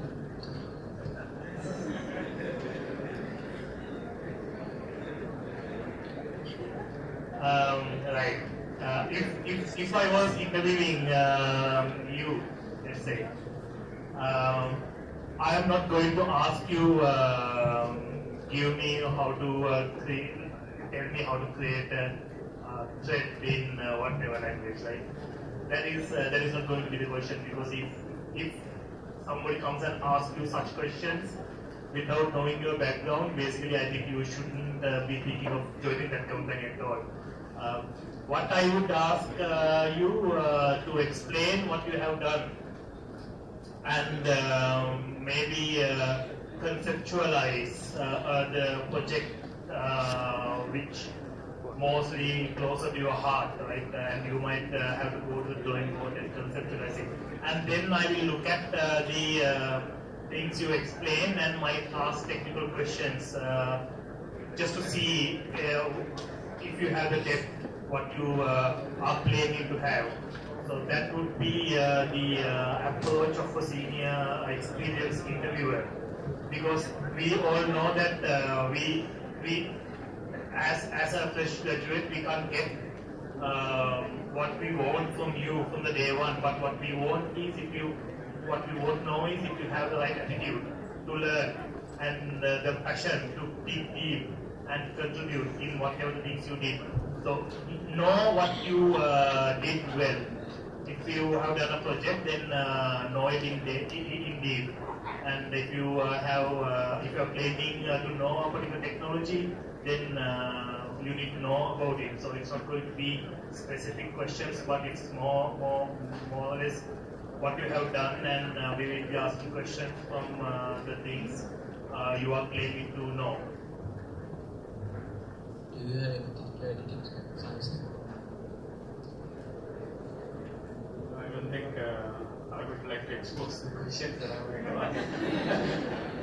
But I agree with that's the model being proposed. So, conclusions, so if you guys. I think for us also it's pretty much the same thing. We'll be talking about the projects that you have done, technical aspects of the things that you have done. And then we'll be very much interested in your knowledge of the fundamentals of the database building or something.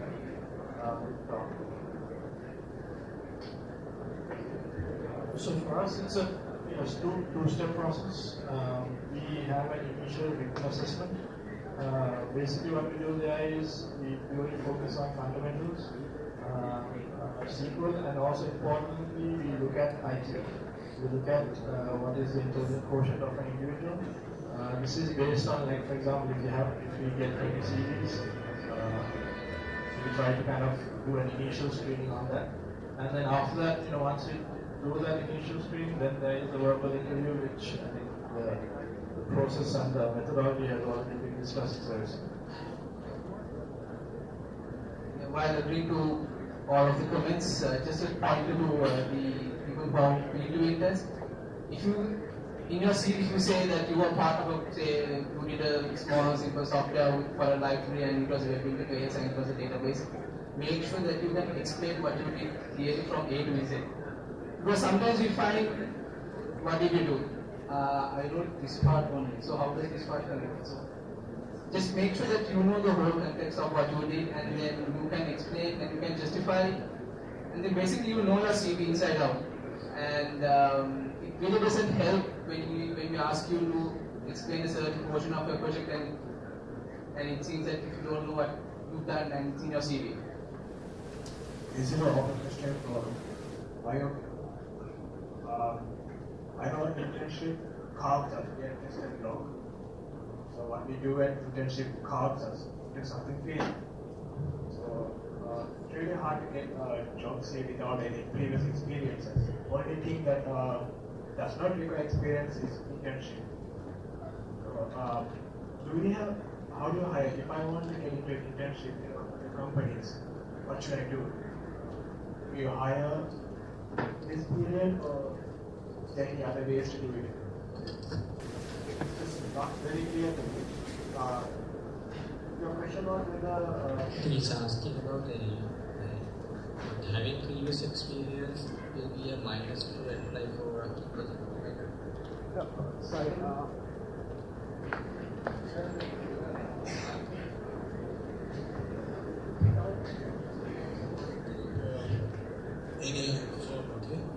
Without any experience.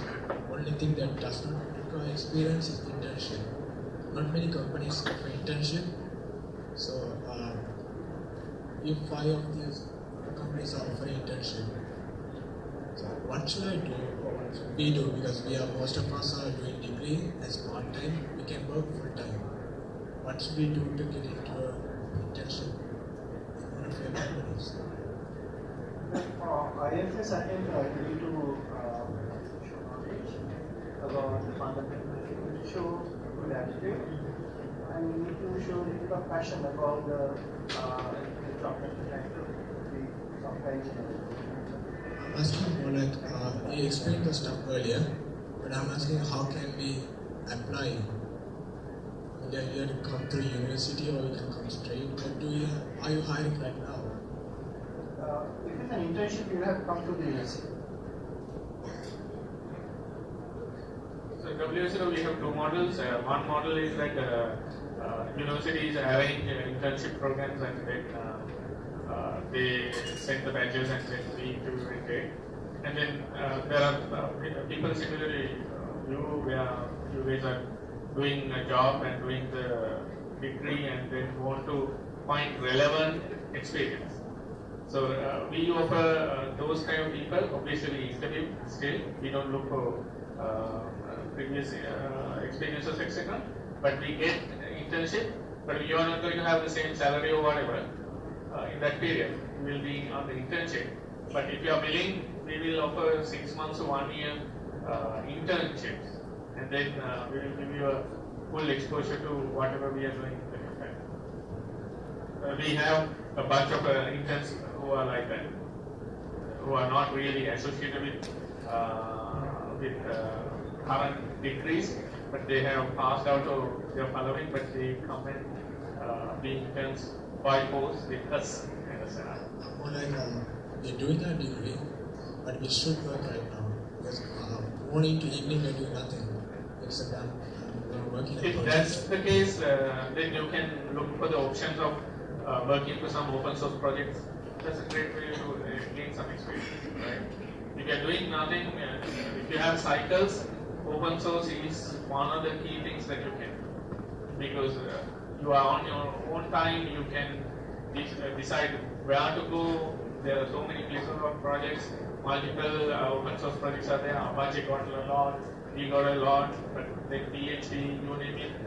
Bulk of the open source communities have enough projects. You can go and jump in and work on those and then show some sizable work.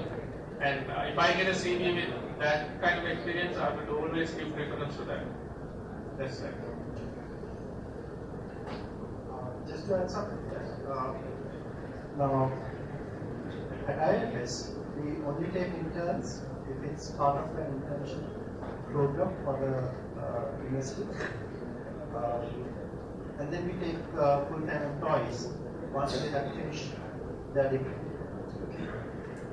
Now, if you feel that you have a lot of free time, then, as I said, try to open source community because that's a good place where you can do a lot of work.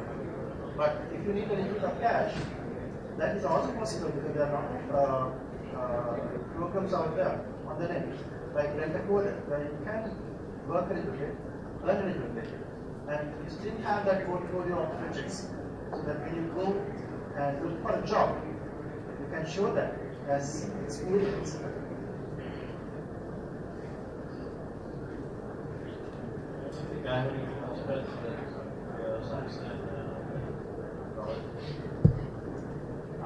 What's your name, man?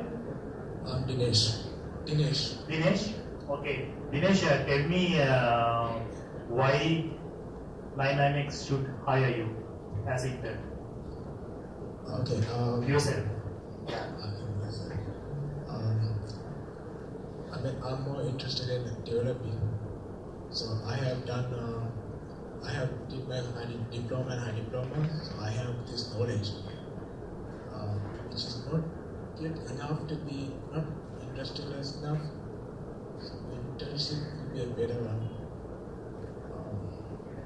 Okay, yeah, you don't need to continue. But see, the point is this: all of you have done the, or at least are doing the degree program, and all of you are interested in doing development, right? Those are the two things you mentioned. But why should can I hire all of you? No, I can't hire all of you. I will have to select to whom I should hire. So you need to have some sort of a value proposition when you go and talk to an organization.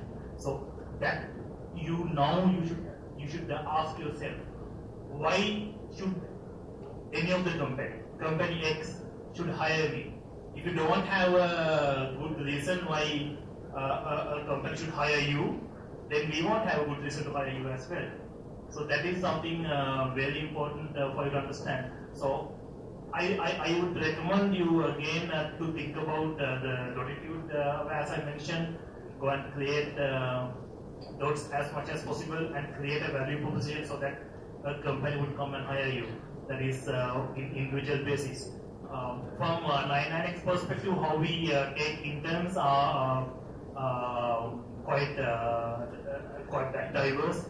One is we have a very good connection with all the universities and all institutes, so we know who are doing good. in all the universities. So that is that makes it very easy for us to find people whom we would like to have. That is one. And the other means is if you want to reach our company, you can actually come and join the PIPE project, pre-intern project experience, and show that you are somebody of that particular caliber, which we are looking for. Or else you should actually come to the university program, as most of the other companies are doing. And we don't have a restriction of time periods where we have interns. We are open, and even today we have positions where we can provide internship as a company. But what is important is you need to come and tell us, why should I hire you out of this 300 students around?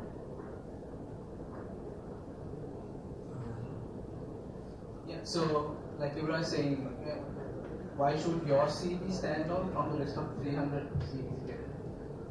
It's your job to put that extra dots in your CV and to make your CV shine. And if you're applying for leave said, it's always best to come through the institute and approach our shared services. So basically, it's your job to go out there, learn new things, and make your CV shine so that it gets picked out from the gun. That's what I'm going to ask. Thank you, man.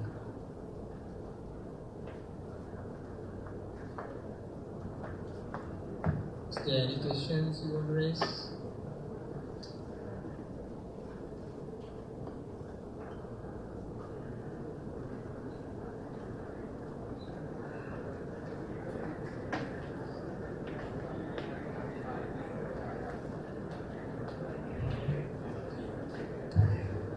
I think it's a kind of follow-up question for the previous question.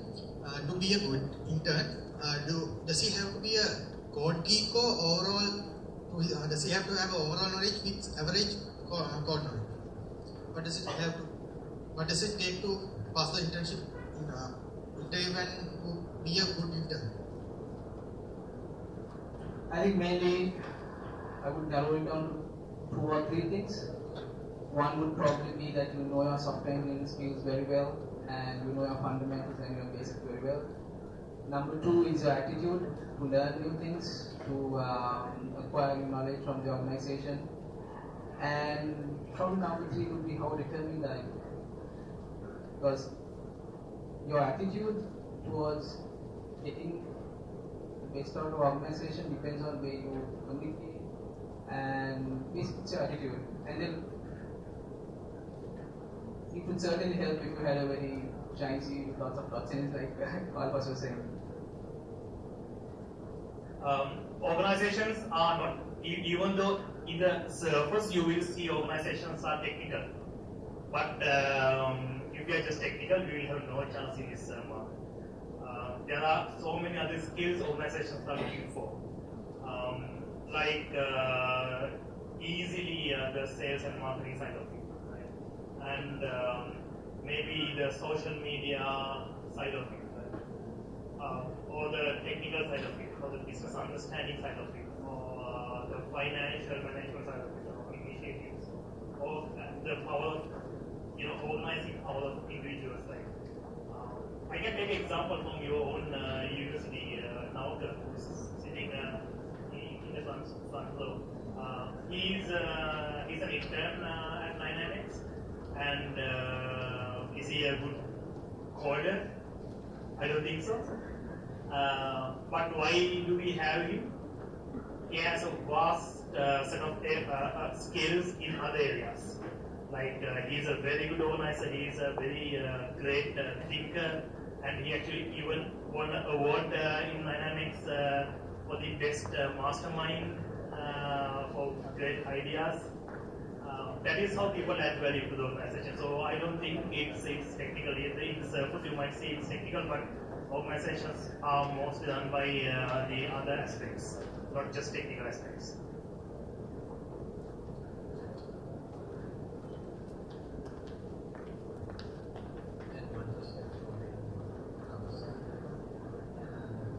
Do you look up when you get a CV is social media activities like LinkedIn profile or GitHub account or mostly Facebook?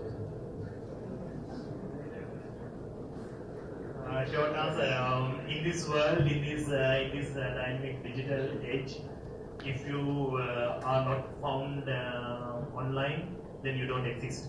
Unless you are a hacker, right? Maybe a security guru expert, but generally we like people with good online presence, who are thought leaders, who are maintaining a blog, contribute to so many other projects around, having a good score on Stack Overflow, and having a good LinkedIn profile, and a lot of recommendations from maybe the friends or the people who had done projects with you. That generally we do. Maybe I tell you a secret.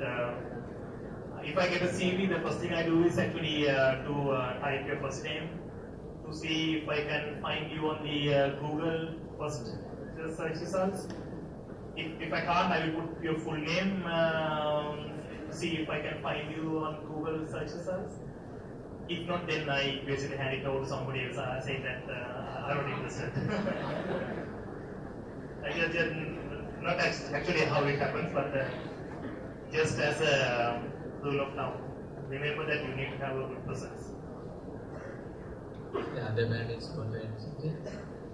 Yes, actually, for the internship perspective, we are not expecting to have a fully fledged LinkedIn or thing, but we actually looking to see whether have you even attempted to create a basic LinkedIn profile. To show what is your assignments or projects, and basically that will show us that okay, that is kind of the direction that you will be taking in the future. We are not looking for a fully fledged profile as such online, but especially at the internship level, have you even attempted to kind of take that first step?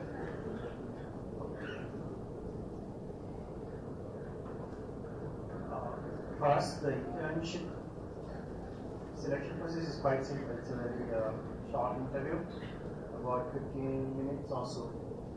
And within that 15 minutes, you need to be able to convince us that you're good enough to be an intern like this, that you have the qualities that we look for, and that you have the passion.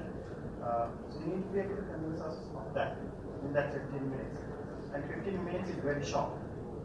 So if you have things on your CV that we can look at your blog, your LinkedIn profile, and if that looks impressive, obviously that's going to add value to that 15 minutes when you're going to come and talk to us. Because we are going to be already interested if you come for that.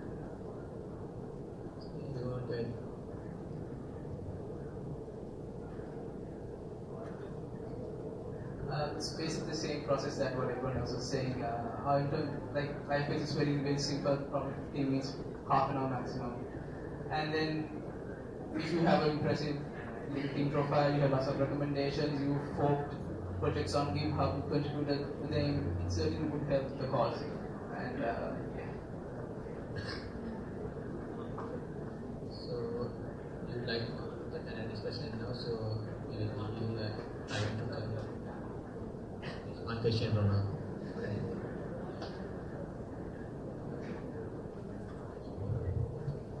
Actually, I'm not representing entire technology here. I'm as I said, I'm let alone be the good coder. I'm not a coder even.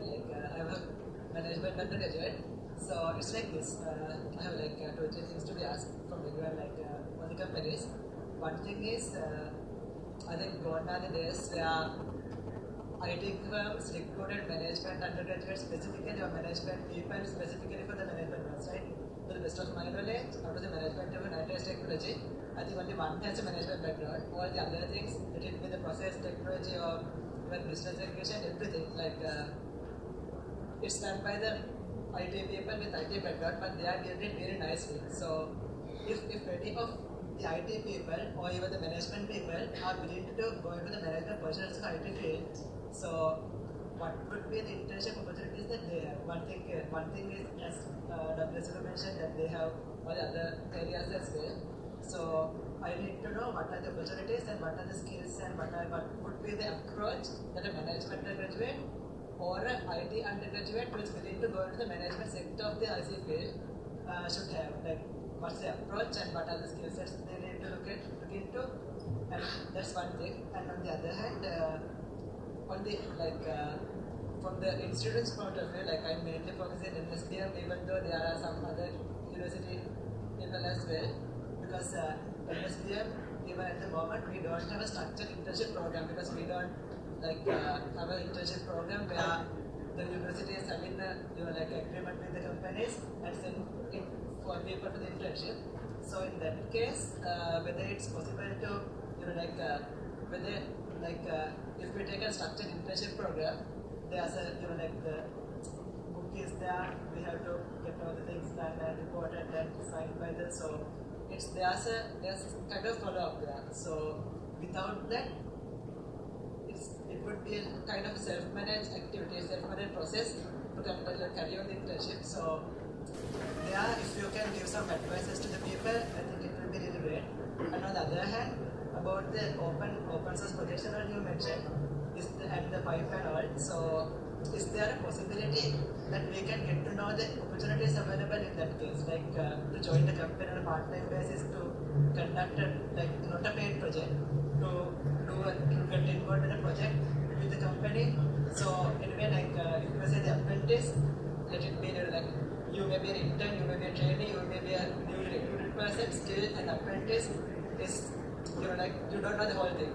You are still learning. So to get that learning, are there any other opportunities? Like if there are any other opportunities, how can we approach them? How can we get to know them? Whether there are forums we can search for those things.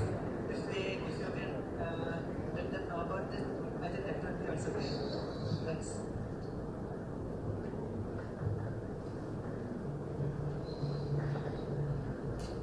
So I think I forgot the first two questions. No, actually I'll target only the first question. And these others can target the rest in time in mind. But basically, for what we're looking for, the management level people. Now, even for example, myself, I also went through an internship. I did software engineering and all of that. We don't look at people to come in directly at the management level. So we are not expecting any management level qualities in interns.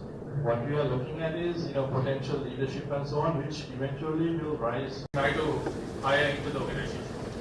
And then if you are not interested in doing engineering, that's fine.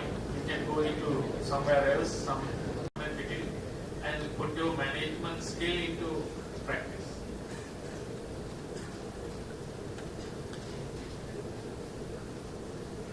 Or you want to become a manager? Because I think in Sri Lanka we are desperately in search of very good software engineers. If you're a software engineer, trust me, you can find a job today, now. And as the others said, most of the managers in our companies, they tend to rise up from software engineering harder. That's because they're not very good software engineers. So they become managers.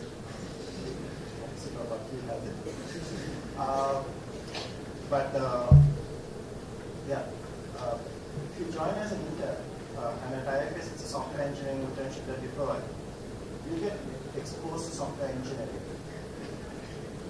And if you want to manage software engineers, then I think you need to have that exposure anyway.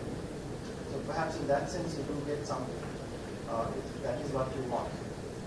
But at IFS, we only take in software engineering. If you are a management student, I think if you are told by somebody that you will, when you pass out, you will get into management in some organization, in IT industry, I think you are misled.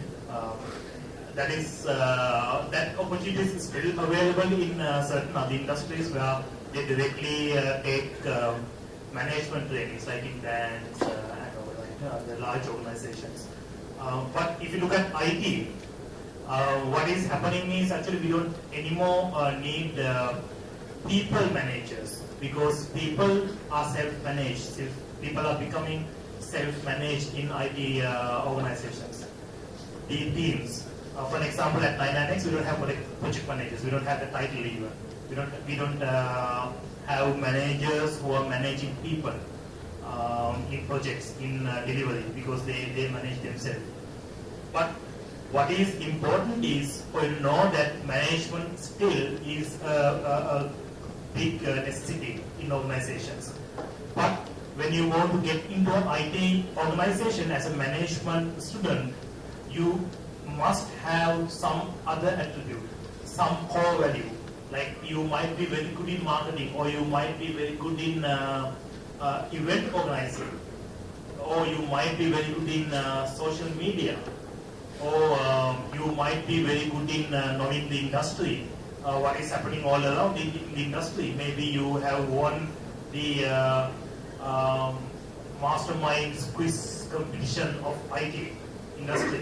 That doesn't need you to be a software engineer or somebody who knows programming. So you need to find your niche. You need to find your value proposition as a management student to get into an IT industry, IT organization. Why you might be feeling that it is difficult to get into IT organizations as a management trainee is the fact that the demand at the moment for software engineers is very high, and we don't have the supply coming out from the institutes. That is why you might feel comparatively you have a lesser chance in getting into IT firm. But it is actually not the case. If you look at the amount of management students passing out from all the universities, IT related, and if you compare the number of engineering students coming out from IT universities, management students are maybe only 20% of the total number. And if you look at an organization, in organization it's around 25% is actually the operational and management and administrative staff in an organization. So you need to find your niche, because when I say operational administrative management, it doesn't mean that you are going to be a project manager, but it means that you need that niche where you can go and show that I am of this value to your organization. I can take your organization from this level to that level using my value and using my knowledge. Why don't you let me in? And once you let me in, you will have your core strength, which everybody will respect you for. If you don't have a core strength, and if you're just going in as somebody without any experience, I would like to do management, people will ask, what are you going to manage here, right?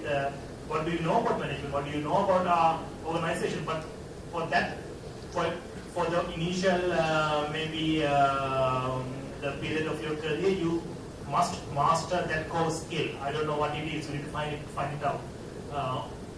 And then you can, of course, get into top management, not the issue. For example, my CEO is not from a development background, he is from sales and marketing background.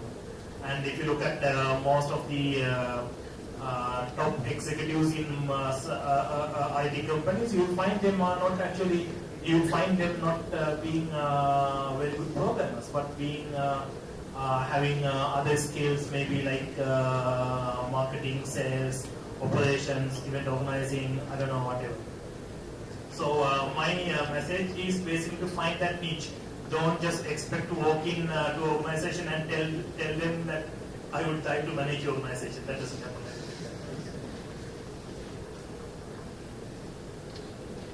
So at DeepSet also, our managers are moved from within the organization, including from software, from QA, from project management, whatever discipline. It's almost all the time it's from within the organization that individuals are groomed to be managers. However, if you are interested in, say, you want to HR internship or you want to marketing internship, we certainly do provide the facility. So if you can reach out to us, we can provide more details. But our internship program per se is catered towards software engineering. But that doesn't mean we don't support other internship areas. if you are interested, if you are doing a HR degree or marketing degree and you're interested in pursuing that and doing internship, you are most certainly welcome to drop us your CV. Maybe I didn't mention this, but I will mention it. At 9NX, we have internship opportunities for non-IT, not non-software engineering students. Enough. We have so many pain points, pain areas, but you will come up with your value proposition and tell you this is what I can offer 9NX. Then we will hire you.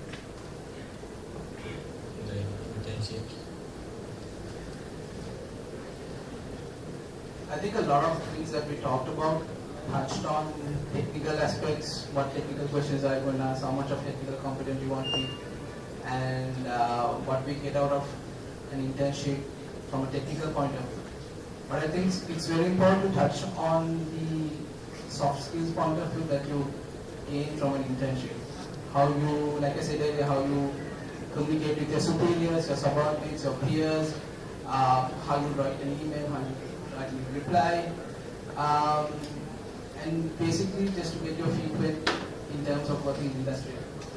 I think that's what internship provides you. I think that's the most important aspect of an internship, because once you finish your degree and once you go to an interview, and if you have some familiarity in an industry, in that industry, it would definitely help. So I think I'll sum up by saying good luck to all the interns, and hope you get to work in your dream company and get to do things you love. As a final remark, I would like to make a request from both academia as well as companies and students. I think please don't look at the internship as a way to your first job. Please don't do that. Please don't do that. Why? Because we need all of you to find your passion of your life.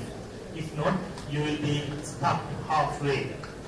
When you get into 9NX, for example, if you are getting into a, let's say, cloud project, Windows Azure or something like that, don't get stuck.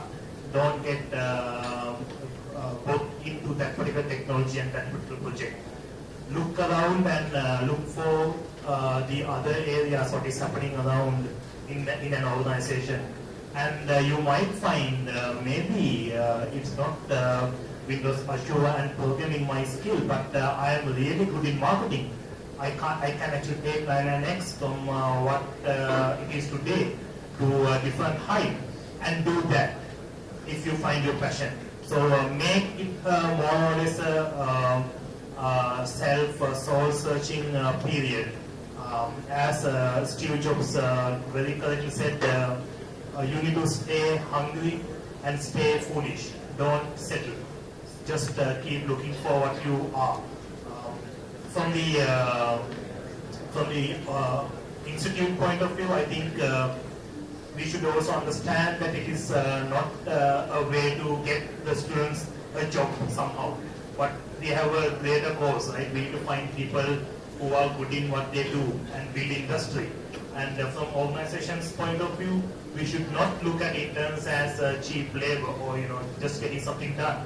But more than that, we will look at you as a resource who will shape up the future of our organization, or if not, somewhere else in the industry. So that is what I would like to make as a final remark. Thanks and all the best.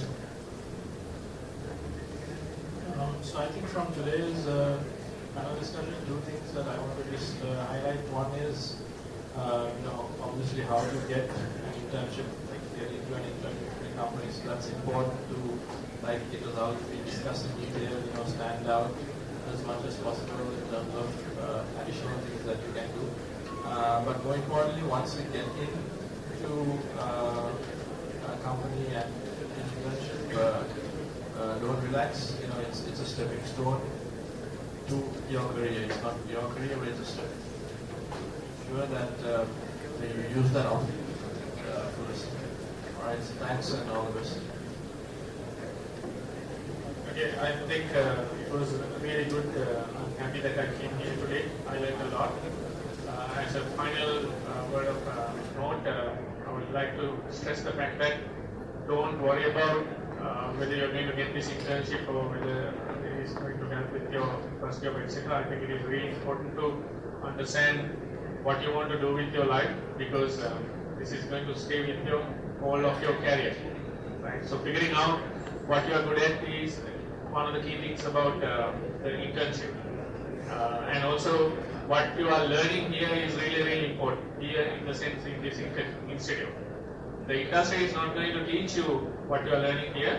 Industry is going to teach you so many different things that are different from what you are learning here. So you have to look for those things that you are not taught about in here when you go to internship and learn those and prepare yourself for the rest of your career. So keep that in mind when you are looking for internships. Thank you.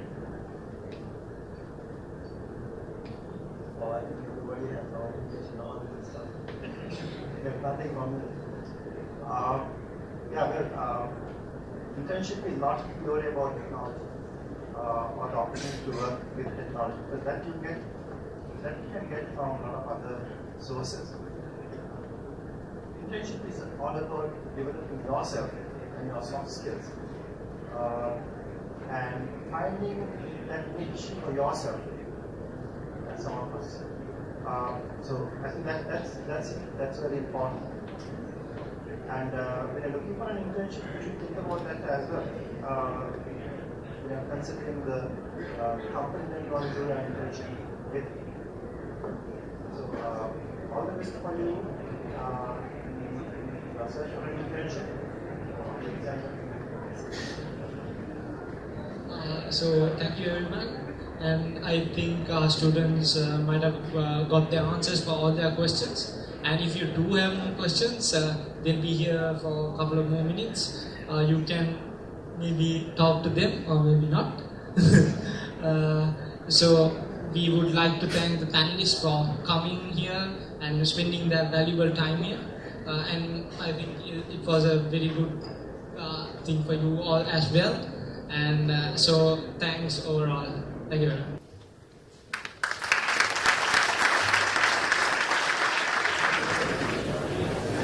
Thank you for the conclusion. Here now we are reaching the end of the workshop today. I would like to invite my fellow student Chamod Hettiarachchi from UCD Computer Science 13.1 to give a few words for the one who did an invaluable commitment for today's The Apprentice workshop.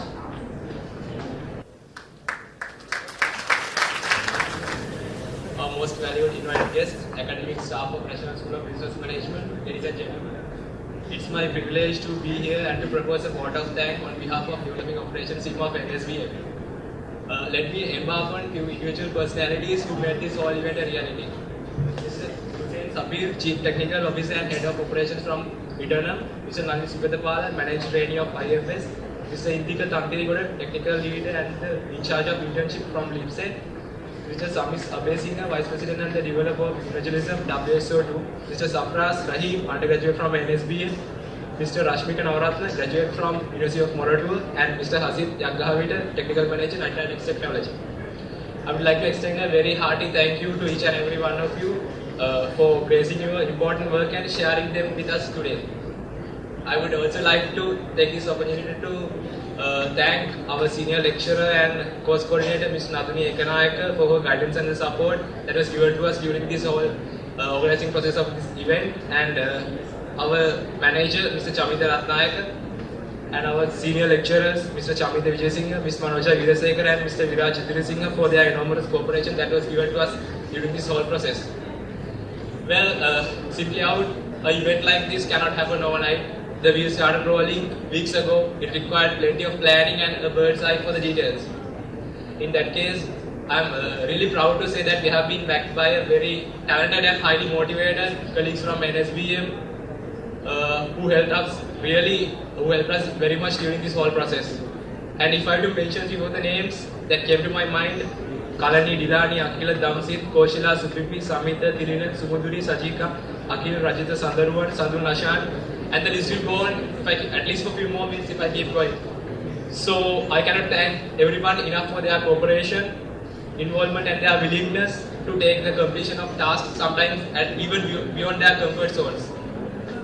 And finally, I must thank our media partners, Digit Magazine, Mr. Ihan Fernando and our colleague Dintha Senaratna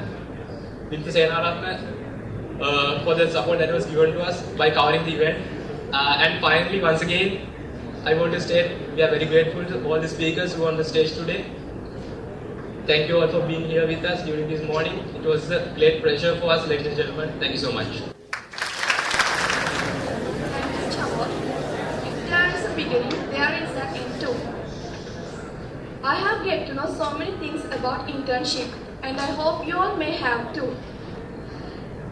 Thank you very much for you all for being here with us in the Apprentice to be ahead in the game.